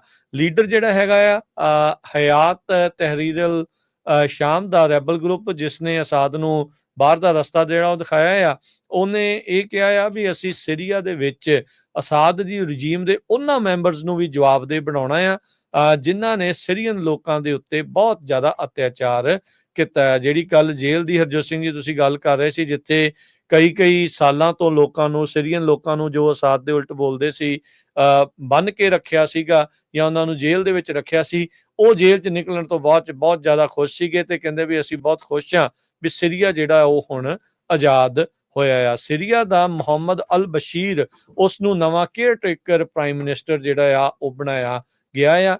1 ਮਾਰਚ ਤੱਕ ਟ੍ਰਾਂਜੀਸ਼ਨਲ ਜਿਹੜੀ ਗਵਰਨਮੈਂਟ ਆ ਉਹ ਚੱਲੇਗੀ, ਤੇ ਇਸ ਦੇ ਬਾਰੇ ਕਹਿੰਦੇ ਵੀ ਹੁਣ ਉਸ ਤੋਂ ਬਾਅਦ ਦੇ ਵਿੱਚ ਇੱਕ ਪੱਕੀ ਸਰਕਾਰ ਦੇ ਤੌਰ ਦੇ ਵਿੱਚ ਉਹ ਆਊਗਾ। ਉਧਰ ਰਸ਼ੀਆ ਦੇ ਮੈਂਬਰਸ ਪਾਰਲੀਮੈਂਟ, ਉਹਨਾਂ ਨੇ ਅਸਾਦ ਨੂੰ ਇਹ ਆਵਾਜ਼ ਦਿੱਤੀ ਆ ਵੀ ਬਸ਼ਰ ਅਲ ਅਸਾਦ ਨੂੰ ਰਸ਼ੀਆ ਦੀ ਸਿਟੀਜ਼ਨਸ਼ਿਪ ਦੇ ਦਿੱਤੀ ਜਿਹੜੀ ਉਹ ਜਾਵੇ। ਰਸ਼ੀਆ ਨੇ ਆਲਰੇਡੀ ਉਸ ਨੂੰ ਅਸਾਈਲਮ ਜਿਹੜਾ ਉਹ ਕਰ ਦਿੱਤਾ ਆ। ਉਧਰ ਯੂਐਸ ਡਿਪਾਰਟਮੈਂਟ ਆਫ ਜਸਟਿਸ ਨੇ ਵਾਰ ਕ੍ਰਾਈਮ ਚਾਰजेस ਉਹਨਾਂ 2 ਬੰਦਿਆਂ ਦੇ ਉੱਤੇ ਜਿਹੜੇ ਉਹ ਲਾਏ ਆ ਜੋ ਕਿ ਬਸ਼ਰ ਅਲ ਅਸਾਦ ਦੇ ਨਾਲ ਕੰਮ ਕਰਦੇ ਰਹੇ ਆ। ਡੀਓਜੀ ਨੇ ਦੱਸਿਆ ਵੀ ਜਮੀਲ ਹਸਨ ਤੇ ਅਬਦੁਲ ਸਲਾਮ ਮੁਹੰਮਦ, ਉਹਨਾਂ ਨੇ ਕਹਿੰਦੇ ਵੀ ਇਹ ਕਨਸਪੀਰੇਸੀਆਂ, ਸਾਜ਼ਿਸ਼ਾਂ ਜਿਹੜੀਆਂ ਉਹ ਘੜਦੇ ਰਹੇ ਵੀ ਲੋਕਾਂ ਦੇ ਉੱਤੇ ਕਿਸ ਤਰੀਕੇ ਦੇ ਨਾਲ ਅਤਿਆਚਾਰ ਕਰਨਾ ਹੈ, ਤੇ ਜਿਸ ਜਿਹੜੀ ਕਰੂਰਤਾ ਦੇ ਨਾਲ ਉਹਨਾਂ ਨੇ ਲੋਕਾਂ ਨੂੰ ਜਿਹੜਾ ਆ ਉੱਥੇ ਟਰੀਟ ਕੀਤਾ ਆ। ਸੋ 1 ਦਹਾਕੇ ਤੋਂ ਵੱਧ ਸੀਰੀਆ ਦੇ ਵਿੱਚ ਜਿਹੜੀ ਸਿਵਲ ਵਾਰ ਤੋਂ ਬਾਅਦ ਇਹ ਸਾਰਾ ਕੁਝ ਹੋਇਆ ਆ, ਤੇ ਉਧਰ ਇਜ਼ਰਾਈਲ ਦੇ ਨਾਲ ਵੀ ਹੁਣ ਨਾਲ ਹੀ ਪੇਚਾ ਜਿਹੜਾ ਉਹ ਪਈ ਜਾ ਰਿਹਾ ਆ। ਦੋਨੋਂ ਹੀ ਪ੍ਰੈਜ਼ੀਡੈਂਟ ਜੋ ਬਾਈਡਨ ਹੁਣੀ ਤੇ ਇਜ਼ਰਾਈਲ ਦੇ ਪ੍ਰਾਈਮ ਮਿਨਿਸਟਰ ਬੈਂਜਾਮਿਨ ਨੇਤਨਯਾਹੂ, ਉਹਨਾਂ ਨੇ ਕ੍ਰੈਡਿਟ ਲਿਆ ਵੀ ਅਸੀਂ ਜਿਹੜੀ ਅਸਾਦ ਦੀ ਸਰਕਾਰ ਆ ਉਹ ਸਿੱਟੀ ਹੈਗੀ ਆ। ਕਹਿੰਦੇ ਵੀ ਇੰਨੇ ਲੋਕ ਤੰਗ ਆਏ ਹੋਏ ਸੀ ਵੀ ਸਿਰਫ 14 ਦਿਨਾਂ ਦੇ ਵਿੱਚ ਜਿਹੜਾ ਆ ਉੱਥੇ ਦੀ ਸਰਕਾਰ ਉਹਨਾਂ ਨੇ ਸਿੱਟ ਲਈ।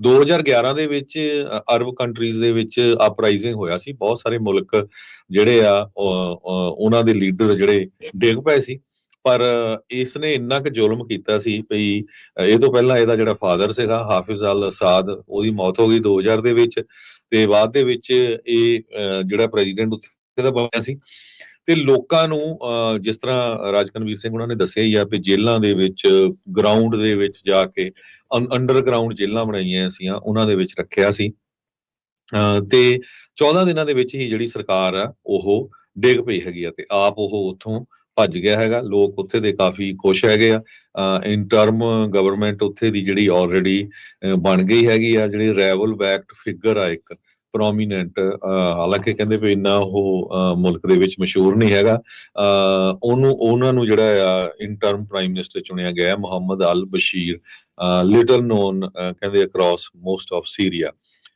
ਇਸ ਤੋਂ ਪਹਿਲਾਂ ਇੱਕ ਨਾਰਥ ਵੈਸਟ ਕੰਟਰੋਲ ਏਰੀਆ ਦੇ ਵਿੱਚ ਉਹਨਾਂ ਨੇ ਐਜ਼ ਏ ਐਡਮਿਨਿਸਟ੍ਰੇਸ਼ਨ ਕੰਮ ਕੀਤਾ ਸੀਗਾ ਸੋ ਆਪਣਾ ਉਹਨਾਂ ਨੇ ਜਿਹੜਾ ਝੰਡਾ ਆ ਉਹ ਵੀ ਬਦਲ ਲਿਆ ਹੈਗਾ ਯੂਐਸ ਦੇ secretary of state Tony Blinken ਹੋਣਾ ਨੇ ਇਹ ਕਿਹਾ ਆ ਵੀ ਜਿਹੜਾ ਸੀਰੀਆ ਦੇ ਵਿੱਚ ਪੋਲੀਟੀਕਲ ਟ੍ਰਾਂਜੀਸ਼ਨ ਹੋਇਆ ਹੈਗਾ ਉਸ ਪ੍ਰੋਸੈਸ ਨੂੰ ਅਸੀਂ ਫੁੱਲੀ ਸਪੋਰਟ ਕਰਾਂਗੇ ਐਜ਼ ਲੌਂਗ ਐਜ਼ ਉੱਥੇ ਕਿਸੇ ਤਰ੍ਹਾਂ ਦੀ ਹੋਰ ਜਿਹੜੀ ਆ ਵਾਇਲੈਂਸ ਨਹੀਂ ਹੁੰਦੀ ਹੈਗੀ ਇਜ਼ਰਾਈਲ ਨੇ ਵੀ ਬਾਰਡਰ ਦੇ ਲਾਗੇ ਕਾਫੀ ਫੌਜਾਂ ਭੇਜੀਆਂ ਆ ਜੋ ਸੀਰੀਆ ਦੇ ਵਿੱਚ ਜਿਹੜੀਆਂ ਫੋਰਸਸ ਆ ਉਹਨਾਂ ਨੂੰ ਡੀਮਿਲਟਰਾਈਜ਼ ਕਰਨ ਦੇ ਲਈ ਕਿਉਂਕਿ ਤੁਹਾਨੂੰ ਪਤਾ ਹੀ ਆ ਵੀ ਸੀਰੀਆ ਦੇ ਵਿੱਚ ਰਸ਼ੀਆ ਦਾ ਵੀ ਇੱਕ ਬਹੁਤ ਵੱਡਾ ਆਰਮੀ ਦਾ ਜਿਹੜਾ ਬੇਸ ਸੀਗਾ ਜੀ ਇੱਕ ਬ੍ਰੇਕ ਲਵਾਂਗੇ ਬ੍ਰੇਕ ਤੋਂ ਬਾਅਦ ਦੇ ਵਿੱਚ ਵਾਪਸ ਜਿਹੜੇ ਉਹ ਆਪਾਂ ਜੁੜਾਂਗੇ ਤੇ ਹੋਰ ਅਹਿਮ ਖਬਰਾਂ ਦੇ ਉੱਤੇ ਜਿਹੜੀ ਉਹ ਆਪਾਂ ਕਰਦੇ ਹਾਂ ਜੀ ਚਰਚਾ ਸੋ ਜੁੜੇ ਰਹਿਣਾ ਇਦਾਂ ਹੀ ਪੰਜਾਬੀ ਰੇਡੀਓ USA ਦੇ ਨਾਲ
ਬ੍ਰੇਕ ਤੋਂ ਬਾਅਦ ਇੱਕ ਵਾਰੀ ਫਿਰ ਆਪ ਸਭ ਦਾ ਸਵਾਗਤ ਹੈ। ਸੋ ਤੇ ਪ੍ਰੋਗਰਾਮ ਚੱਲ ਰਿਹਾ ਜੀ ਆਪਣਾ ਇਸ ਮੌਕੇ ਅਪਡੇਟ ਅਮਰੀਕਾ। ਹਰਜੋਤ ਸਿੰਘ ਜੀ ਆਇਆਂ ਨੂੰ ਇੱਕ ਵਾਰੀ ਫਿਰ ਸਵਾਗਤ ਹੈ ਜੀ।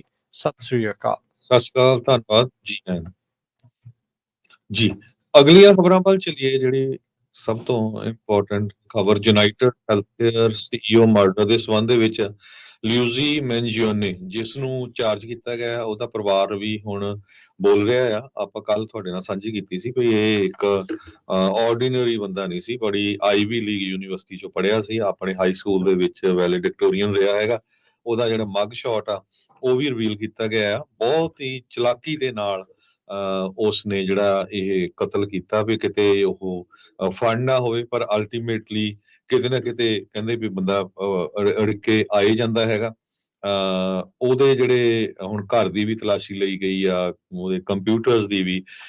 ਉਹਦੇ ਵਿੱਚ ਦੱਸਿਆ ਗਿਆ ਵੀ ਕਿਸ ਤਰ੍ਹਾਂ ਇੰਸ਼ੋਰੈਂਸ ਕੰਪਨੀਆਂ ਦੇ ਅਗੇਂਸਟ ਉਹਦੀ ਜਿਹੜੀ ਹੇਟ ਸੀਗੀ, ਵੀ ਕਿਸ ਤਰ੍ਹਾਂ ਕੰਪਨੀਆਂ ਜੋ ਆ ਉਹ ਇੰਨਾ ਵੱਡਾ ਜਿਹੜਾ ਪ੍ਰੋਫਿਟ ਬਣਾ ਰਹੀਆਂ ਹੈਗੀਆਂ ਤੇ ਲੋਕਾਂ ਦੀ ਜਿਹੜੀ ਕਵਰੇਜ ਆ ਉਹ ਘੱਟ ਕਰ ਰਹੀਆਂ ਹੈਗੀਆਂ। ਸੋ ਇੱਕ ਜਿੱਥੇ ਮੈਕਡੋਨਲਡ ਦੇ ਉੱਤੇ ਜਿਹਨੂੰ ਅਰੈਸਟ ਕੀਤਾ ਗਿਆ ਸੀ, ਉੱਥੇ ਉਹਦੇ ਅਗੇਂਸਟ ਮੈਕਡੋਨਲਡ ਦੇ ਬੜੇ ਲੋਕਾਂ ਨੇ ਗਲਤ ਕਮੈਂਟ ਵੀ ਪਾਏ। ਬਹੁਤ ਸਾਰੀ ਸਿੰਪਥੀ ਵੀ ਲੋਕਾਂ ਦੀ ਇਸ ਬੰਦੇ ਦੇ ਨਾਲ ਹੈਗੀ ਆ, ਜਿਹੜਾ ਜਿਸ ਨੇ ਯੂਨਾਈਟਿਡ ਹੈਲਥਕੇਅਰ ਦੇ CEO ਨੂੰ ਸ਼ਰੇਆਮ ਗੋਲੀ ਮਾਰ ਕੇ ਮਾਰਿਆ। ਜਿਹੜੀ ਹੁਣ ਗਨ ਵੀ ਯੂਜ਼ ਕੀਤੀ ਗਈ ਸੀ, ਉਹ ਵੀ ਜਿਹੜੀ ਆਪ ਹੀ ਬਣਾਈ ਉਹ ਸੀਗੀ। ਜੀ ਬਿਲਕੁਲ ਲੀਗਲ ਗਨ ਨਹੀਂ ਸੀ।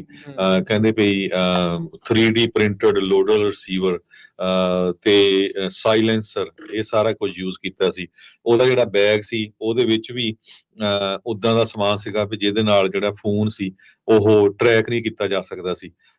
ਸੋ ਗਲਤ ਜਿਹੜੀ ID ਬਣਾਈ ਸੀ ਉਸਨੇ ਨਕਲੀ, ਉਹ ਵੀ ਬਹੁਤ ਜਗ੍ਹਾ ਦੇ ਉੱਤੇ ਕੈਸ਼ ਪੈਸੇ ਯੂਜ਼ ਕੀਤੇ। ਕਿਸ ਤਰ੍ਹਾਂ ਉਹ ਬਾਈ ਏਅਰ ਨਹੀਂ ਗਿਆ ਤਾਂ ਕਿ ਟਰੈਕ ਨਾ ਹੋ ਸਕੇ। ਸੋ 5 ਦਿਨਾਂ ਬਾਅਦ ਇਸ ਬੰਦੇ ਨੂੰ ਜਿਹੜਾ ਹੁਣ ਫੜਿਆ ਗਿਆ ਹੈ, ਉਸ ਨੂੰ ਐਕਸਟ੍ਰਾਡਾਈਟ ਕੀਤਾ ਜਾਊਗਾ। ਪੈਂਸਿਲਵੇਨੀਆ 'ਚ ਫੜਿਆ ਸੀ, ਉੱਥੋਂ ਨਿਊਯਾਰਕ ਨੂੰ, ਤੇ ਉਹਦੇ ਉੱਤੇ ਜਿਹੜੇ ਮਰਡਰ ਦੇ ਚਾਰਜਸ ਜਿਹੜੇ ਆ ਲਾਏ ਜਾਣਗੇ। ਜਿਹੜਾ ਫੋਟੋ ਵੀ ਉਹਦੀ ਰਿਲੀਜ਼ ਹੋਈ ਆ ਜਿੱਥੇ ਉਹ ਮੈਕਡੋਨਲਡ ਦੇ ਵਿੱਚ ਖਾ ਰਿਹਾ ਸੀ, ਤੇ ਜਿਹੜੇ ਬੰਦੇ ਨੇ ਫੜਾਇਆ ਉਹਦੀ ਇੰਟਰਵਿਊ ਵੀ ਆ ਰਹੀ ਆ ਵੀ ਮੈਨੂੰ ਲੱਗਿਆ ਵੀ ਉਹੀ ਲੱਗਦਾ ਹੈਗਾ। ਸਿਰਫ ਇਹੀ ਸੀ ਵੀ ਉਹ ਹੋਟਲ 'ਚ ਵੀ ਨਹੀਂ ਰਿਹਾ, ਕਈ ਹੋਸਟਲ ਹੁੰਦੇ ਹੈਗੇ ਆ, ਉੱਥੇ ਕੈਸ਼ ਲੈ ਲੈਂਦੇ ਆ ਤੇ ਮੂੰਹ ਢਕਿਆ ਸੀ। ਉੱਥੇ ਜਿਹੜਾ ਕੈਸ਼ੀਅਰ ਸੀ ਉਹਨ ਹੱਸਦੇ ਨੇ ਕਿਹਾ ਵੀ ਤੂੰ ਮਰ ਜਾ, ਮੂੰਹ ਤਾਂ ਮੈਨੂੰ ਦਿਖਾ ਦੇ। ਤੇ ਉੱਥੇ ਜਿਹੜਾ ਉਹ ਮੂੰਹ ਦੇ ਉੱਤੇ ਜਿਹੜਾ ਪਾਇਆ ਸੀ ਉਹ ਲਾਇਆ, ਤੇ ਉਹ ਫੋਟੋ ਜਿਹੜੀ ਆ ਬਾਅਦ ਦੇ ਵਿੱਚ ਪੁਲਿਸ ਦੇ ਹੱਥ ਲੱਗੀ, ਤੇ ਉਹ ਤੋਂ ਬਾਅਦ ਜਿਹੜਾ ਆ ਉਸ ਨੂੰ ਅਰੈਸਟ ਕੀਤਾ ਗਿਆ ਹੈਗਾ।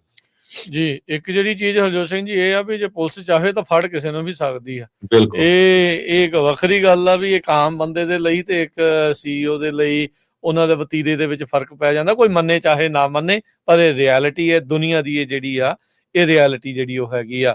ਇਸ ਬੰਦੇ ਨੂੰ ਜਿੱਦਾਂ ਤੁਸੀਂ ਦੱਸਿਆ ਵੀ ਕਈ ਜਣੇ ਇਸ ਨੂੰ ਉਹ ਵੀ ਕਰ ਰਹੇ, ਸੈਲੀਬ੍ਰੇਟ ਵੀ ਕਰ ਰਹੇ ਆ ਵੀ ਇਹਨੇ ਬਹੁਤ ਤਗੜਾ ਜਿਹੜਾ ਇਹ ਕੰਮ ਕਰਤਾ, ਕਿ ਇਸ ਨੂੰ ਮਾਰਨ ਵਾਲੀ ਜਿਹੜੀ ਗੱਲ ਆ ਉਹ ਚੰਗੀ ਤਾਂ ਜਿਹੜੀ ਉਹ ਨਹੀਂ ਹੁੰਦੀ। ਪਰ ਇੱਕ ਅਮੀਰ ਘਰਾਣੇ ਚੋਂ ਆ ਕੇ ਜਿਨ੍ਹਾਂ ਦੇ ਆਪਣੇ Harjot Singh ji health care facilities ਹੋਣ, ਕੰਟਰੀ ਕਲੱਬ ਦੇ ਉਹ ਮਾਲਕ ਹੋਣ, ਰੀਅਲ ਜੀ। ਐਸਟੇਟ ਦੀਆਂ ਜਿਹੜੀਆਂ ਉਹ ਕੰਪਨੀਆਂ ਹੋਣ, ਤੇ ਉਹਨਾਂ ਦਾ ਜਿਹੜਾ ਮੁੰਡਾ ਇਦਾਂ ਦਾ ਕਾਰਾ ਕਰ ਜਾਊਗਾ ਸ਼ਾਇਦ ਉਹਨਾਂ ਨੂੰ ਵੀ ਪਤਾ ਨਹੀਂ ਸੀ। ਹੁਣ ਉਹਦੇ ਨਾਲ ਪੜ੍ਹਦੇ ਜਿਹੜੇ ਨਿਆਣੇ ਉਹ ਵੀ ਕਹਿ ਰਹੇ ਆ ਯਾਰ ਇਹ ਤਾਂ ਮੁੰਡਾ ਹੀ ਬੜਾ ਸਵੀਟ ਸੀ, ਬੜਾ ਹੀ ਚੰਗਾ ਸੀ, ਵੈਲੀਡਿਕਟੋਰੀਅਨ ਸੀਗਾ, ਆਈਵੀ ਲੀਗ ਚੋਂ ਜਿਹੜਾ ਉਹ ਪੜ੍ਹ ਕੇ ਨਿਕਲਿਆ, ਕੰਪਿਊਟਰ ਸਾਇੰਸ ਦੀ ਇਸਨੇ ਇੰਜੀਨੀਅਰਿੰਗ ਦੀ ਡਿਗਰੀ ਕੀਤੀ ਆ, ਪਰ ਦੁਨੀਆ ਤੋਂ ਉਸਨੇ ਆਪਣੇ ਆਪ ਨੂੰ ਅਲੱਗ-ਥਲੱਗ ਕਰਕੇ ਇੱਕ ਐਸੇ ਇਸ਼ੂ ਦੇ ਉੱਤੇ ਉਹ ਦਿਲ ਨੂੰ ਲਾ ਬੈਠਾ ਵੀ ਉਸਨੇ CEO ਤੱਕ ਨੂੰ ਕਤਲ ਜਿਹੜਾ ਉਹ ਕਰ ਦਿੱਤਾ ਹੈਗਾ ਆ। ਸੋ ਮੈਰੀਲੈਂਡ ਦੀ ਪ੍ਰੋਮੀਨੈਂਟ ਫੈਮਿਲੀ ਚੋਂ ਆ ਕੇ ਉਸਨੇ ਇਸ ਤਰੀਕੇ ਦੇ ਨਾਲ ਜਿਹੜਾ ਉਹ ਕੀਤਾ ਹੈਗਾ ਆ। ਹਰਜੋਤ ਸਿੰਘ ਜੀ ਬੜੀ ਹੈਰਾਨੀ ਕੁਨ ਜਿਹੜੀ ਇਹ ਗੱਲ ਆ, ਉਹ ਲੱਗਦਾ ਵੀ ਹੈਲਥੀ ਹੁਣ ਜਦੋਂ ਫੜਿਆ ਗਿਆ ਬੜਾ ਸ਼ਾਂਤੀ ਦੇ ਨਾਲ ਜਿਹੜਾ ਉਹ ਸੀਗਾ ਉੱਥੇ, ਉਹਦੀਆਂ ਜਿੰਨੀਆਂ ਵੀ ਫੋਟੋਜ਼ ਵੀਡੀਓਜ਼ ਜਿਹੜੀਆਂ ਉਹ ਆ ਰਹੀਆਂ ਆ, ਦੇਖ ਕੇ ਬੰਦੇ ਨੂੰ ਲੱਗ ਨਹੀਂ ਸਕਦਾ ਵੀ ਇਹ ਇੱਕ ਕੋਲਡ ਬਲੱਡਡ ਮਰਡਰਰ ਵੀ ਜਿਹੜਾ ਇਹ ਹੋ ਸਕਦਾ ਵੀ ਕਿਸ ਤਰੀਕੇ ਦੇ ਨਾਲ ਉਹਦਾ CEO ਲੰਘਿਆ ਤੇ ਪਿੱਛੋਂ ਜਿਹੜੀ ਉਸਨੇ ਗੋਲੀ ਜਿਹੜੀ ਉਹ ਮਾਰੀ। ਉਹਨੇ ਹਰ ਇੱਕ ਤਰੀਕੇ ਦੇ ਨਾਲ, ਕਿਉਂਕਿ ਇੰਟੈਲੀਜੈਂਟ ਤਾਂ ਸੀਗਾ ਹੀ, ਇਹਦੇ ਵਿੱਚ ਤਾਂ ਹੁਣ ਪਤਾ ਲੱਗਦਾ ਹੀ ਆ ਵੀ ਵੈਲੀਡਿਕਟੋਰੀਅਨ ਵੀ ਸੀਗਾ ਤੇ ਇੰਜੀਨੀਅਰ ਵੀ ਸੀ, ਵੀ ਉਸਨੇ ਕਿਸ ਤਰੀਕੇ ਦੇ ਨਾਲ ਪੂਰੀ ਤਿਆਰੀ ਕੀਤੀ ਸੀ ਵੀ ਮੈਂ ਫੜਿਆ ਨਾ ਜਾਵਾਂ, ਕਿਸ ਤਰੀਕੇ ਦੇ ਨਾਲ ਉਸ ਨੂੰ ਮਾਰਨਾ ਹੈ, ਰੈਕੀ ਕੀਤੀ ਹੋਊਗੀ। ਉਹ ਗਨ ਜਿਹੜੀ ਉਸਨੇ ਆਪ 3D ਪ੍ਰਿੰਟ ਕਰਕੇ ਬਣਾਈ, ਜਿਹਦੇ ਨਾਲ 9 ਮਿਲੀਮੀਟਰ ਦਾ ਸ਼ਾਟ ਜਿਹੜਾ ਉਹ ਚੱਲਿਆ, ਜੋ ਕਿ ਉਸਨੇ ਉਸਦੇ ਪਿੱਠ ਪਿੱਛੋਂ ਜਿਹੜਾ ਉਹ ਮਾਰਿਆ, ਜਿਹੜਾ CEO ਬ੍ਰਾਇਨ ਸੀ ਉਸਦੇ, ਤੇ ਫਿਰ ਉਸ ਤੋਂ ਬਾਅਦ ਦੇ ਵਿੱਚ ਉੱਥੋਂ ਫਰਾਰ ਹੋ ਗਿਆ। ਪੂਰਾ ਰਾਹ ਉਹਨੇ ਬਣਾਇਆ ਸੀ, ਜਿੱਦਾਂ ਤੁਸੀਂ ਦੱਸਿਆ ਵੀ ਬੱਸਾਂ 'ਚ ਸਫ਼ਰ ਕਰਦਾ ਰਿਹਾ, ਹੋਸਟਲਾਂ 'ਚ ਜਿਹੜਾ ਉਹ ਰਹਿੰਦਾ ਰਿਹਾ, ਤਾਂ ਜੋ ਉਹ ਕਿਤੇ ਫੜਿਆ ਜਿਹੜਾ ਉਹ ਨਾ ਜਾਵੇ। ਮੈਕਡੋਨਲਡ ਦੇ ਵਿੱਚ ਜਿਹੜਾ ਅਲਟੂਨਾ ਪੈਨਸਿਲਵੇਨੀਆ ਦੇ ਵਿੱਚ ਜੋ ਵਾਪਰਿਆ, ਕਹਿੰਦੇ ਵੀ ਇੱਕ ਜਿਹੜਾ ਬੰਦਾ ਉੱਥੇ ਆਇਆ ਸੀ ਕਸਟਮਰ, ਉਸ ਨੂੰ ਲੱਗਾ ਵੀ ਇਹ ਉਹੀ ਆ ਜਿਹੜਾ CEO ਦੇ ਕਤਲ ਦੇ ਵਿੱਚ ਲੜਿੰਦਾ ਆ। ਉਸਨੇ ਮੈਕਡੋਨਲਡ ਦੇ ਇੱਕ EMPLOYEE ਨੂੰ ਦੱਸਿਆ, ਜਿਸ ਤੋਂ ਬਾਅਦ ਦੇ ਵਿੱਚ ਉਹਨਾਂ ਨੇ ਅੱਗੇ ਜਿਹੜੇ ਅਧਿਕਾਰੀਆਂ ਨੂੰ ਇਤਲਾਹ ਦਿੱਤੀ ਤੇ ਉੱਥੇ ਫਿਰ ਇਸ ਦੀ ਜਿਹੜੀ ਉਹ ਗ੍ਰਿਫਤਾਰੀ ਜਿਹੜੀ ਉਹ ਹੋਈ ਸੀਗੀ। ਸੋ ਇਹ ਗੋਸਟ ਗਨਸ ਬਣਾ ਕੇ ਇਸਨੇ ਇਸ ਘਟਨਾ ਨੂੰ ਜਿਹੜਾ ਉਹ ਅੰਜਾਮ ਜਿਹੜਾ ਉਹ ਦਿੱਤਾ ਹੈਗਾ ਆ। ਗੋਸਟ ਗਨ ਉਹ ਹੁੰਦੀ ਜਿਹਦਾ ਕੋਈ ਸੀਰੀਅਲ ਨੰਬਰ ਨਾ ਹੋਵੇ। ਕਈ ਵਾਰੀ ਕੀ ਹੁੰਦਾ ਵੀ ਇਕੱਲੇ ਪੁਰਜੇ ਹੀ ਜਿਹੜੇ ਉਹ ਤੁਸੀਂ ਵੱਖ-ਵੱਖ ਲੈ ਕੇ ਉਹਨਾਂ ਨੂੰ ਅਸੈਂਬਲ ਕਰਕੇ ਗਨ ਜਿਹੜੀ ਉਹ ਬਣਾ ਲੈਂਦੇ ਆ, ਫਾਇਰ ਆਰਮ ਬਣਾ ਲੈਂਦੇ ਆ, ਤੇ ਇਹਨੇ ਜਿਹੜਾ 3D ਪ੍ਰਿੰਟਰ ਦੀ ਵੀ ਵਰਤੋਂ ਜਿਹੜੀ ਉਹ ਕੀਤੀ ਸੀਗੀ। ਸੋ ਕਾਫੀ ਪ੍ਰੈਵਲੈਂਟ ਨੇ ਜਿਹੜੀਆਂ ਇਹ ਗੋਸਟ ਗਨਸ। 1990 ਤੋਂ ਬਾਅਦ ਦੇ ਵਿੱਚ ਇਹ ਕਹਿੰਦੇ ਵੀ US ਦੇ ਵਿੱਚ ਬਹੁਤ ਜ਼ਿਆਦਾ ਦਿਖਣ ਲੱਗੀਆਂ ਸੀਗੀਆਂ, ਤੇ ਜਿਹੜੀ ATF ਵਾਲੇ ਆ ਉਹ ਦੱਸਦੇ ਆ, ਕਹਿੰਦੇ ਵੀ ਹੁਣ ਤੱਕ ਲਾ ਐਨਫੋਰਸਮੈਂਟ ਨੇ 45,000 ਤੋਂ ਵੱਧ ਜਿਹੜੀਆਂ ਗੋਸਟ ਗਨਸ ਆ ਉਹਨਾਂ ਨੂੰ ਆਪਣੇ ਕਬਜ਼ੇ ਦੇ ਵਿੱਚ ਲਿਆ ਆ, ਪਰ ਇਹ ਮੰਨਿਆ ਜਾਂਦਾ ਵੀ ਸ਼ਾਇਦ ਇਸ ਤੋਂ ਵੀ ਜ਼ਿਆਦਾ ਇਸ ਟਾਈਮ ਸਰਕੂਲੇਸ਼ਨ ਦੇ ਵਿੱਚ ਹੋ ਸਕਦੀਆਂ ਨੇ। ਜੀ, ਅਗਲੀ ਖਬਰ ਵੱਲ ਚਲੀਏ। ਇਮੀਗ੍ਰੇਸ਼ਨ ਨਾਲ ਰਿਲੇਟਡ ਲਗਭਗ ਆਪਾਂ ਖਬਰ ਤੁਹਾਡੇ ਨਾਲ ਹਰ ਰੋਜ਼ ਸਾਂਝੀ ਕਰਦੇ ਰਹਿੰਦੇ ਹਾਂ, ਕਿਉਂਕਿ ਬਹੁਤ ਵੱਡੀਆਂ ਚੇਂਜਸ ਪ੍ਰੈਜ਼ੀਡੈਂਟ ਟਰੰਪ ਉਹਨਾਂ ਦੇ ਸਮੇਂ ਤੇ ਆਉਣੀਆਂ ਆ। 20 ਤਰੀਕ ਤੋਂ ਬਾਅਦ ਬਹੁਤ ਸਾਰੇ ਐਗਜ਼ੀਕਿਊਟਿਵ ਆਰਡਰ ਵੀ ਜਾਰੀ ਹੋਣੇ ਆ, ਤੇ ਬਹੁਤ ਸਾਰੇ ਲੋਕ ਹੁਣ ਆਪਣੀ ਫਰਸਟ੍ਰੇਸ਼ਨ ਵੀ ਕੱਢ ਰਹੇ ਹੈਗੇ ਆ। ਅੱਜ ਜਿਹੜੀ ਖਬਰ ਮੈਂ ਤੁਹਾਡੇ ਨਾਲ ਸਾਂਝੀ ਕਰਨੀ ਆ, ਬਲੂਮਬਰਗ ਨੇ ਜੋ ਅੱਜ ਛਾਪੀ ਹੈਗੀ ਆ, ਬਲੂਮਬਰਗ ਮੈਗਜ਼ੀਨ ਨੇ, insiders tell how IT giant favoured Indian H1B workers over US EMPLOYEES। ਵੀ ਕਿਸ ਤਰ੍ਹਾਂ ਜਿਹੜੇ IT ਦੀਆਂ ਵੱਡੀਆਂ ਕੰਪਨੀਆਂ ਆ, ਉਹਨਾਂ ਨੇ ਭਾਰਤੀ ਮੂਲ ਦੇ ਜਿਹੜੇ H1B ਕਾਮੇ ਆ, ਉਹਨਾਂ ਨੂੰ US ਦੇ ਜਿਹੜੇ ਬੋਰਨ ਜਾਂ US ਸਿਟੀਜ਼ਨ EMPLOYEE ਸੀ, ਉਹਨਾਂ ਨੂੰ ਕੱਢਣ ਦੇ ਲਈ ਕਿਸ ਤਰ੍ਹਾਂ ਉਹਨਾਂ ਨੂੰ ਜਿਹੜਾ ਹਾਇਰ ਕੀਤਾ ਹੈਗਾ। ਇੱਕ ਲੈਟਰੀਸ਼ੀਆ ਫੋਲਕਸ ਨਾਮ ਦੀ ਬੀਬੀ ਆ, ਉਹ ਕਹਿੰਦੀ ਵੀ ਮੈਨੂੰ ਕੁਛ ਦਿਨ ਪਹਿਲਾਂ ਹੀ ਸੁਪਰਵਾਈਜ਼ਰ ਨੇ ਚਿੱਠੀ ਦਿੱਤੀ ਸੀ ਵੀ ਤੇਰਾ ਕੰਮ ਬਹੁਤ ਵਧੀਆ ਆ। ਬਾਅਦ ਦੇ ਵਿੱਚ ਕਹਿੰਦੀ ਮੈਨੂੰ ਪਤਾ ਲੱਗਿਆ ਵੀ ਮੈਨੂੰ ਨੋਟਿਸ ਭੇਜ ਦਿੱਤਾ ਵੀ ਤੇਰੀ ਜਗ੍ਹਾ ਦੇ ਉੱਤੇ ਤੇਰੀ ਸਾਨੂੰ ਜ਼ਰੂਰਤ ਨਹੀਂ, ਤੇ ਉਹਦੀ ਜਗ੍ਹਾ ਦੇ ਉੱਤੇ ਇੱਕ ਹੋਰ ਭਾਰਤੀ ਮੂਲ ਦਾ ਜਿਹੜਾ H1B ਵਰਕਰ ਸੀ ਉਸ ਨੂੰ ਉਹਨਾਂ ਨੇ ਹਾਇਰ ਕਰ ਲਿਆ। ਬਾਅਦ ਦੇ ਵਿੱਚ ਉਸਨੇ ਜਿਹੜਾ ਲਾ ਸੂਟ ਆ ਉਹ ਵੀ ਫਾਈਲ ਕੀਤਾ ਸੀ ਤੇ ਕਹਿੰਦੀ ਮੈਨੂੰ ਪੱਕਾ ਪਤਾ ਸੀ ਮੇਰੀ ਜਗ੍ਹਾ ਦੇ ਉੱਤੇ ਕੋਈ ਅਮਰੀਕਨ ਨਹੀਂ ਰੱਖਿਆ ਗਿਆ, ਕੋਈ ਕਾਲਾ ਨਹੀਂ ਰੱਖਿਆ ਗਿਆ, ਪਰ ਇੱਕ ਭਾਰਤੀ ਮੂਲ ਦਾ ਬੰਦਾ ਜਿਹੜਾ ਆ ਉਹ ਰੱਖਿਆ ਗਿਆ। ਕਹਿੰਦੀ ਬਈ ਕਹਿੰਦੀ ਬਈ I definitely knew it was because of me being an American, not being Indian, and also because I was black। ਇਹ ਉਸਨੇ ਲਿਖਿਆ। ਸੋ ਇਸ ਤੋਂ ਬਿਨਾ ਇੰਡੀਡ ਦੇ ਉੱਤੇ ਬਹੁਤ ਸਾਰੀਆਂ ਜਿਹੜੀਆਂ ਇਦਾਂ ਦੀਆਂ ਸਟੋਰੀਆਂ ਹੈਗੀਆਂ। ਆਊਟਸੋਰਸਰ ਜਿਹੜੇ ਆ ਉਹ ਇੰਨੀ ਜ਼ਿਆਦਾ ਕਰ ਦਿੱਤੀ ਗਈ ਹੈਗੀ ਆ, ਉਹਦੇ ਨਾਲ ਜਿਹੜੇ ਅਮਰੀਕਨ ਲੋਕ ਆ ਉਹਨਾਂ ਦੀਆਂ ਜਿਹੜੀਆਂ ਜੌਬਾਂ ਜਾ ਰਹੀਆਂ ਹੈਗੀਆਂ।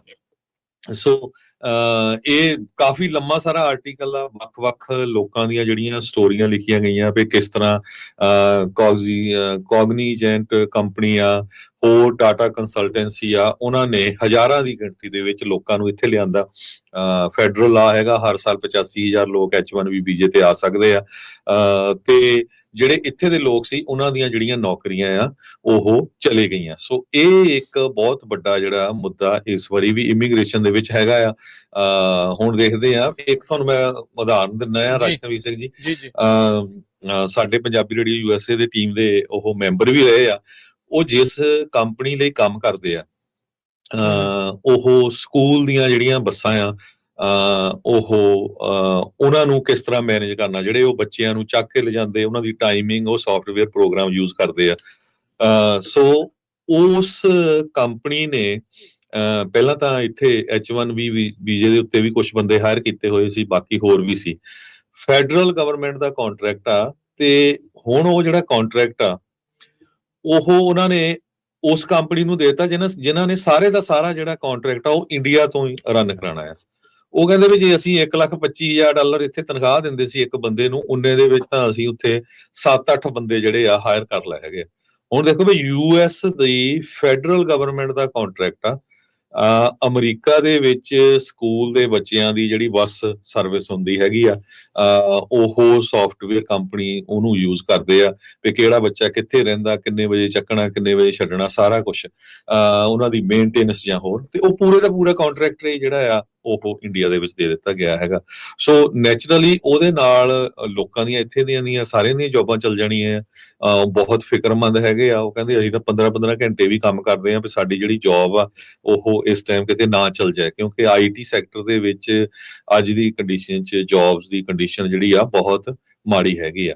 ਸੋ ਇਹ ਇੱਕ ਵੱਡਾ ਇਸ਼ੂ ਹੈਗਾ ਆ। ਇਲੀਗਲ ਇਮੀਗ੍ਰੇਸ਼ਨ ਦਾ ਹੈਗਾ ਹੀ ਹੈਗਾ ਆ, ਜਿਹੜਾ ਇਹ ਲੀਗਲ ਇਮੀਗ੍ਰੇਸ਼ਨ ਵੀ ਜਿਹੜੀ ਆ H1B ਵੀਜ਼ੇ ਨੂੰ ਲੈ ਕੇ, ਇਹ ਵੀ ਇੱਕ ਬਹੁਤ ਵੱਡਾ ਜਿਹੜਾ ਇਸ਼ੂ ਆ ਅਮਰੀਕਾ ਦੇ ਵਿੱਚ ਇਸ ਟਾਈਮ ਬਣਦਾ ਜਾ ਰਿਹਾ। ਇਹਨੂੰ ਦੇਖਦੇ ਹੋਏ ਬਲੂਮਬਰਗ ਨੇ ਅੱਜ ਵੱਡਾ ਸਾਰਾ ਆਰਟੀਕਲ ਆ ਉਹ ਛਾਪਿਆ ਹੈਗਾ। ਜੀ, ਇੱਕ ਛੋਟੀ ਜਿਹੀ ਬ੍ਰੇਕ ਲੈ ਕੇ ਫਿਰ ਆਪਾਂ ਮੁੜਦੇ ਹਾਂ ਤੇ ਇੱਕ AI ਦੇ ਨਾਲ ਤੇ ਬੱਚੇ ਦੇ ਨਾਲ ਸੰਬੰਧਿਤ ਇੱਕ ਅਹਿਮ ਖਬਰ ਦੇ ਉੱਤੇ ਵੀ ਮਾਰਾਂਗੇ ਆਪਾਂ ਨਜ਼ਰ।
ਬ੍ਰੇਕ ਤੋਂ ਬਾਅਦ ਇੱਕ ਵਾਰੀ ਫਿਰ ਆਪ ਸਭ ਦਾ ਸਵਾਗਤ ਹੈ ਪ੍ਰੋਗਰਾਮ ਅਪਡੇਟ ਅਮਰੀਕਾ ਦੇ ਵਿੱਚ। ਅਗਲੀ ਜਿਹੜੀ ਹਰਜੋਤ ਸਿੰਘ ਜੀ ਤੁਹਾਨੂੰ ਵੀ ਜੀ ਆਇਆਂ ਨੂੰ ਸਤਿ ਸ਼੍ਰੀ ਅਕਾਲ ਜੀ। ਸਤਿ ਸ਼੍ਰੀ ਅਕਾਲ ਜੀ। ਸੋ ਅਗਲੀ ਜਿਹੜੀ ਹਰਜੋਤ ਸਿੰਘ ਜੀ ਜਿਹੜੀ ਗੱਲ ਆਪਾਂ ਮੈਂ ਕਰ ਰਿਹਾ ਸੀਗਾ ਵੀ ਇੱਕ ਚੈਟ ਬੋਟ ਦੇ ਕਰਕੇ ਹੁਣ ਰੌਲਾ ਜਿਹੜਾ ਉਹ ਪਿਆ ਆ ਲਾਸੂਟ ਜਿਹੜਾ ਉਹ ਹੋਇਆ ਆ। ਚੈਟ ਬੋਟ ਨੇ ਹਿੰਟ ਕੀਤਾ ਨਿਆਣੇ ਨੂੰ ਵੀ ਉਹ ਆਪਣੇ ਜਿਹੜੇ ਉਹ ਮਾਪਿਆਂ ਨੂੰ ਮਾਰ ਦੇਵੇ ਕਿਉਂਕਿ ਉਹਨਾਂ ਨੇ ਸਕਰੀਨ ਟਾਈਮ ਦੀਆਂ ਲਿਮਿਟਸ ਜਿਹੜੀਆਂ ਉਸ ਉੱਤੇ ਲਾਈਆਂ ਆ। 9 ਸਾਲਾਂ ਦਾ ਜਿਹੜਾ ਬੱਚਾ ਟੈਕਸਸ ਦੇ ਵਿੱਚ ਆ, ਕਹਿੰਦੇ ਵੀ ਉਸ ਬੱਚੀ ਨੇ ਪਹਿਲੀ ਵਾਰ ਚੈਟਬੋਟ ਸਰਵਿਸ corrector.ai ਤੋਂ ਯੂਜ਼ ਕੀਤੀ ਸੀ ਤੇ ਉਸ ਨੂੰ ਹਾਈਪਰ ਸੈਕਸ਼ੂਅਲਾਈਜ਼ ਕੰਟੈਂਟ ਨੂੰ ਐਕਸਪੋਜ਼ ਹੋ ਗਈ ਉਹ ਤੇ ਸੈਕਸ਼ੂਅਲਾਈਜ਼ ਬਿਹੇਵੀਅਰ ਜਿਹੜੇ ਉਸ ਦੇ ਵਿੱਚ ਛੋਟੀ ਉਮਰੇ ਹੀ ਜਿਹੜੇ ਉਹ ਆਉਣੇ ਸ਼ੁਰੂ ਹੋ ਗਏ। ਇਸੇ ਤਰੀਕੇ ਦੇ ਨਾਲ ਇੱਕ ਚੈਟਬੋਟ ਐਪ ਦੇ ਉੱਤੇ ਉਸਨੇ ਕਹਿੰਦੇ ਵੀ ਬੜੀ ਖੁਸ਼ੀ ਡਿਸਕ੍ਰਾਈਬ ਕੀਤਾ ਵੀ ਜੇ ਤੁਸੀਂ ਸੈਲਫ ਹਾਰਮ ਆਪਣੇ ਆਪ ਨੂੰ ਤੁਸੀਂ ਸੱਟ ਚੋਟ ਵੀ ਲਾਉਂਦੇ ਆ ਜਾਂ ਮਾਰਨ ਵਾਲੀ ਗੱਲ ਤੱਕ ਵੀ ਜਾਂਦੇ ਆ ਤੁਸੀਂ ਕਹਿੰਦੇ ਵੀ ਉਹ ਕਰ ਸਕਦੇ ਆ। ਇੱਕ ਹੋਰ ਯੰਗ ਯੂਜ਼ਰ ਨੂੰ ਵੀ 17 ਸਾਲ ਦੇ ਬੱਚੇ ਨੂੰ ਉਹਨੇ ਕਿਹਾ ਵੀ ਜੇ ਤੁਸੀਂ ਸੈਲਫ ਹਾਰਮ ਕਰਦੇ ਆ ਤਾਂ ਬਹੁਤ ਖੁਸ਼ੀ ਮਹਿਸੂਸ ਹੁੰਦੀ ਆ। It felt good. ਸੋ ਉਸੇ ਟੀਨੇਜਰ ਨੇ ਬਾਅਦ ਦੇ ਵਿੱਚ ਕਰੈਕਟਰ AI ਚੈਟਬੋਟ ਨੂੰ ਕਿਹਾ ਵੀ ਉਹਨੇ ਸਿੰਪੈਥਾਈਜ਼ ਕੀਤਾ ਉਸ ਬੱਚੇ ਦੇ ਨਾਲ ਜਿਸ ਨੇ ਆਪਣੇ ਪੇਰੈਂਟਸ ਨੂੰ ਮਾਰਨ ਦੀ ਜਿਹੜੀ ਉਹ ਗੱਲ ਕੀਤੀ ਕਿਉਂਕਿ ਉਸ ਬੋਟ ਦੇ ਨਾਲ ਮਾਪਿਆਂ ਨੇ ਜਿਹੜਾ ਸਕਰੀਨ ਟਾਈਮ ਆ ਉਹ ਲਿਮਿਟ ਕਰ ਦਿੱਤਾ ਸੀ। AI ਆਰਟੀਫਿਸ਼ੀਅਲ ਇੰਟੈਲੀਜੈਂਸ ਜਿੱਥੇ ਦੁਨੀਆ ਨੂੰ ਵਧੀਆ ਢੰਗ ਦੇ ਨਾਲ ਬਦਲ ਵੀ ਸਕਦੀ ਆ ਪਰ ਉੱਥੇ ਇਸ ਦੇ ਨਾਲ ਜਿਹੜੇ ਹੋਏ ਇਦਾਂ ਦੇ ਜਿਹੜੇ ਖਤਰੇ ਆ ਉਹ ਬਹੁਤ ਜ਼ਿਆਦਾ ਨੇ। ਇੱਕ ਤਾਂ ਪਹਿਲਾਂ ਹੀ ਆਪਾਂ ਨੂੰ ਇਹ ਨਹੀਂ ਪਤਾ ਹੁੰਦਾ ਵੀ ਬੱਚੇ ਕਿੱਥੇ ਕੀ ਕਰ ਰਹੇ ਆ ਤੇ ਜਦੋਂ AI ਦੇ ਨਾਲ ਲੈਸ ਚੀਜ਼ਾਂ ਜੋ ਕਿ ਤੁਹਾਨੂੰ ਆਪਣੇ ਆਪ ਨੂੰ ਮਾਰਨ ਲਈ, ਦੂਜਿਆਂ ਨੂੰ ਮਾਰਨ ਦੇ ਲਈ ਤੇ ਮਾਰਨ ਤੋਂ ਬਾਅਦ ਤੁਹਾਡੇ ਨਾਲ ਹਮਦਰਦੀ ਪ੍ਰਗਟ ਕਰਦੀ ਆ, ਉਹ ਕਹਿੰਦੀ ਆ ਵੀ ਇਹ ਇੱਕ ਖੁਸ਼ੀ ਵਾਲੀ ਜਿਹੜੀਆਂ ਗੱਲਾਂ ਆ ਜਦੋਂ ਇਦਾਂ ਦੀਆਂ ਚੀਜ਼ਾਂ ਤੁਹਾਡੇ ਮੋਹਰੇ ਤੁਹਾਡੇ ਬੱਚਿਆਂ ਦੇ ਨਾਲ ਉਹ ਆਮੋ ਸਾਹਮਣੇ ਹੋਣਗੇ ਤਾਂ ਮਸਲਾ ਕਿਸੇ ਦਾ ਕਿਤੇ ਜਿਹੜਾ ਉਹ ਇਸ ਟਾਈਮ ਪਹੁੰਚ ਜਾਂਦਾ ਆ। ਇਹ ਗੂਗਲ ਬੈਕਡ ਕੰਪਨੀ ਹੈ corrector.ai ਤੇ ਹੁਣ ਉਸ ਬੱਚੀ ਦੇ ਪਰਿਵਾਰ ਨੇ ਉਹਨਾਂ ਦੇ ਉਲਟ ਲਾਸੂਟ ਜਿਹੜਾ ਉਹ ਕੀਤਾ ਆ। ਇਸ ਮੌਕੇ ਧੜਾ ਧੜ AI ਦੇ ਚੈਟਬੋਟ ਉਹ ਆ ਰਹੇ ਨੇ, ਕੀ ਕਰ ਰਹੇ ਨੇ, ਕੀ ਉਹ ਰੈਗੂਲੇਟਡ ਨੇ, ਕੀ ਰੈਗੂਲੇਸ਼ਨ ਹੋਣੀ ਚਾਹੀਦੀ ਆ, ਜਾਂ ਅਜਿਹੀ ਜਿਹੜੀ ਭਾਵਨਾ ਤੋਂ ਉਹ ਕਿੱਦਾਂ ਨਿਆਣਿਆਂ ਨੂੰ ਜਾਂ ਆਮ ਲੋਕਾਂ ਨੂੰ ਬਚਾਇਆ ਜਾ ਸਕੇ, ਇਹ ਇਸ ਟਾਈਮ ਬਹੁਤ ਵੱਡੇ ਜਿਹੜੇ ਉਹ ਸਵਾਲ ਹੈਗੇ ਨੇ। ਉਧਰ ਓਪਨ AI ਨੇ ਜਿਹੜਾ ਸੋਰਾ ਕਰਕੇ ਉਹਨਾਂ ਦਾ ਸੌਫਟਵੇਅਰ ਆ, ਜੋ ਕਿ ਟੈਕਸਟ ਟੂ ਵੀਡੀਓ ਜਿਹੜਾ ਉਹ ਬਣਾ ਦਿੰਦਾ ਆ, ਉਸ ਨੂੰ ਓਪਨ ਕਰ ਦਿੱਤਾ, ਸਾਰੀ ਦੁਨੀਆ ਦੇ ਲਈ ਉਹਨਾਂ ਨੇ ਖੋਲ ਦਿੱਤਾ ਆ। ਸੋ ਬੀਤੇ ਦਿਨਾਂ 'ਚ ਆਪਾਂ ਸੁਖਬੀਰ ਬਾਦਲ ਵਾਲੀ ਇੱਕ ਵੀਡੀਓ ਦੇਖੀ ਸੀ ਸਾਰਿਆਂ ਨੇ, ਜਿਨ੍ਹਾਂ ਦੇ ਵਿੱਚ ਲੱਗਾ ਸੀਗਾ, ਕਈ ਲੋਕਾਂ ਨੇ ਇਹ ਭੁਲੇਖਾ ਖਾਧਾ ਵੀ ਉਹ ਰੀਅਲ ਆ, ਪਰ ਉਹ AI ਦੇ ਨਾਲ ਜਨਰੇਟਡ ਵੀਡੀਓ ਸੀ। ਸੋ ਆਉਣ ਵਾਲੇ ਦਿਨਾਂ ਦੇ ਵਿੱਚ ਗਲਤ ਮਿਸਇਨਫੋਰਮੇਸ਼ਨ ਜਾਣਬੁੱਝ ਕੇ ਫੈਲਾਉਣ ਵਾਲੀ, ਕਿਸੇ ਨੂੰ ਬਦਨਾਮ ਕਰਨ ਦੇ ਵਰਗੀਆਂ ਜਿਹੜੀਆਂ ਵੀਡੀਓਜ਼ ਆ, ਉਹ AI ਦੇ ਨਾਲ ਬਹੁਤ ਜ਼ਿਆਦੀਆਂ ਆ ਸਕਦੀਆਂ ਆ। ਸੋ ਆਪਾਂ ਨੂੰ ਬਹੁਤ ਜ਼ਿਆਦਾ ਸੁਚੇਤ ਰਹਿਣ ਦੀ ਜ਼ਰੂਰਤ ਆ। ਸੋਸ਼ਲ ਮੀਡੀਆ ਦੇ ਉੱਤੇ ਵੀਡੀਓਜ਼ ਦੇ ਵਿੱਚ ਜੋ ਵੀ ਤੁਸੀਂ ਦੇਖਦੇ ਆ, ਸੁਣਦੇ ਆ, ਉਸ ਨੂੰ ਹਰ ਇੱਕ ਚੀਜ਼ ਨੂੰ ਹੁਣ ਸੱਚ ਜਿਹੜਾ ਉਹ ਤੁਸੀਂ ਨਹੀਂ ਮੰਨਣਾ ਹੈਗਾ, ਉਸ ਦੇ ਉੱਤੇ ਸਵਾਲ ਕਰਨਾ ਜਿਹੜਾ ਆ ਉਹ ਜ਼ਰੂਰੀ ਜਿਹੜਾ ਉਹ ਬਣ ਗਿਆ ਹੈਗਾ ਆ। ਸੋ ਨਹੀਂ ਤਾਂ ਲੋਕਾਂ ਨੂੰ ਬਹੁਤ ਜ਼ਿਆਦਾ ਭੁਲੇਖੇ ਦੇ ਵਿੱਚ ਪਾਇਆ ਜਾ ਸਕਦਾ ਆ।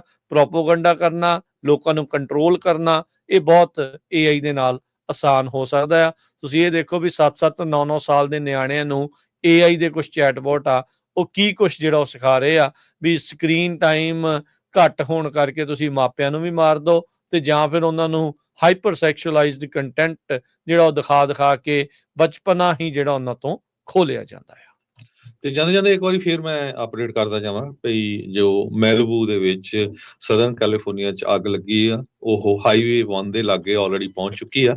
ਬੜੀ ਤੇਜ਼ੀ ਦੇ ਨਾਲ ਅੱਗ ਫੈਲ ਰਹੀ ਆ, ਹਜ਼ਾਰਾਂ ਦੀ ਗਿਣਤੀ 'ਚ ਲੋਕਾਂ ਦੀ ਬਿਜਲੀ ਉਸ ਏਰੀਏ 'ਚ ਕੱਟ ਕਰ ਦਿੱਤੀ ਗਈ ਆ। 18,000 ਤੋਂ ਵੱਧ ਲੋਕ ਲਾਸ ਐਂਜਲਸ ਕਾਉਂਟੀ ਦੇ ਸ਼ੈਰਿਫ ਰਾਬਰਟ ਲੂਨਾ ਦੇ ਮੁਤਾਬਕ ਅਫੈਕਟਡ ਆ। 8100 ਦੇ ਕਰੀਬ ਸਟਰਕਚਰਸ, ਜਿਹਦੇ ਵਿੱਚ ਬਿਲਡਿੰਗਸ ਆ, ਘਰ ਹੈਗੇ ਆ, ਸ਼ਾਪਿੰਗ ਸੈਂਟਰਸ ਆ, ਕਈ ਘਰਾਂ ਨੂੰ ਅੱਗ ਵੀ ਲੱਗ ਚੁੱਕੀ ਹੈਗੀ ਆ। 700 ਤੋਂ ਵੱਧ ਫਾਇਰ ਫਾਈਟਰ ਇਸ ਟਾਈਮ ਇਸ ਅੱਗ ਨੂੰ ਬੁਝਾਉਣ 'ਚ ਲੱਗੇ ਹੋਏ ਆ, ਜੋ ਕਿ 300 ਹੋਰ ਉੱਥੇ ਪਹੁੰਚਣ ਵਾਲੇ ਆ। 150 ਤੋਂ ਵੱਧ ਲਾ ਇਨਫੋਰਸਮੈਂਟ ਆਫੀਸਰਸ ਇਵੈਕੂਏਸ਼ਨ ਤੇ ਟ੍ਰੈਫਿਕ ਮੈਨੇਜਮੈਂਟ ਦੇ ਵਿੱਚ ਉੱਥੇ ਜਿਹੜੀ ਹੈਲਪ ਕਰ ਰਹੇ ਹੈਗੇ ਆ। ਤੇ ਗਵਰਨਰ ਗੈਬਨ ਨਿਊਸਮ ਨੇ ਉੱਥੇ ਜਿਹੜਾ ਆ ਕਿਹਾ ਆ ਵੀ ਮੈਂ ਜਿਹੜੀ ਵੀ ਹੈਲਪ ਚਾਹੀਦੀ ਹੈਗੀ ਆ ਉਹ ਇਮੀਡੀਏਟਲੀ ਉੱਥੇ ਭੇਜ ਰਿਹਾ ਹੈਗਾ। ਹਵਾ ਬਹੁਤ ਤੇਜ਼ ਹੈਗੀ ਆ। ਸੋ ਇਸ ਅੱਗ ਦੇ ਬਾਰੇ ਜ਼ਰੂਰ ਆਪਾਂ ਪੂਰਾ ਦਿਨ ਤੁਹਾਡੇ ਨਾਲ ਅਪਡੇਟ ਕਰਦੇ ਰਹਾਂਗੇ ਵੀ ਕਿੰਨੀ ਕੁ ਕੰਟਰੋਲ ਦੇ ਵਿੱਚ ਆਈ ਹੈਗੀ ਆ, ਕੀ ਉਹ ਤੋਂ ਤੇਜ਼ੀ ਨਾਲ ਫੈਲ ਰਹੀ ਹੈਗੀ ਆ, ਪਰ ਜਿਹੜੀਆਂ ਪਿਕਚਰਸ ਆ ਰਹੀਆਂ ਬੜੀਆਂ ਹੀ ਡਰਾਵਣੀਆਂ ਜਿਹੜੀਆਂ ਪਿਕਚਰਸ ਉੱਥੋਂ ਆ ਰਹੀਆਂ ਹੈ। ਹੁਣ ਲੈਂਦੇ ਹਾਂ ਜੀ ਇਜਾਜ਼ਤ ਮੇਰੇ ਰਾਜਕਰਮਜੀਤ ਸਿੰਘ ਵੱਲੋਂ ਤੇ ਹਰਜੋਤ ਸਿੰਘ ਵੱਲੋਂ। ਸਭ ਨੂੰ ਪਿਆਰ ਭਰੀ ਸਤਿ ਸ੍ਰੀ ਅਕਾਲ। ਸੁਣਦੇ ਰਹੋ, ਦੇਖਦੇ ਰਹੋ ਪੰਜਾਬੀ ਰੇਡੀਓ US।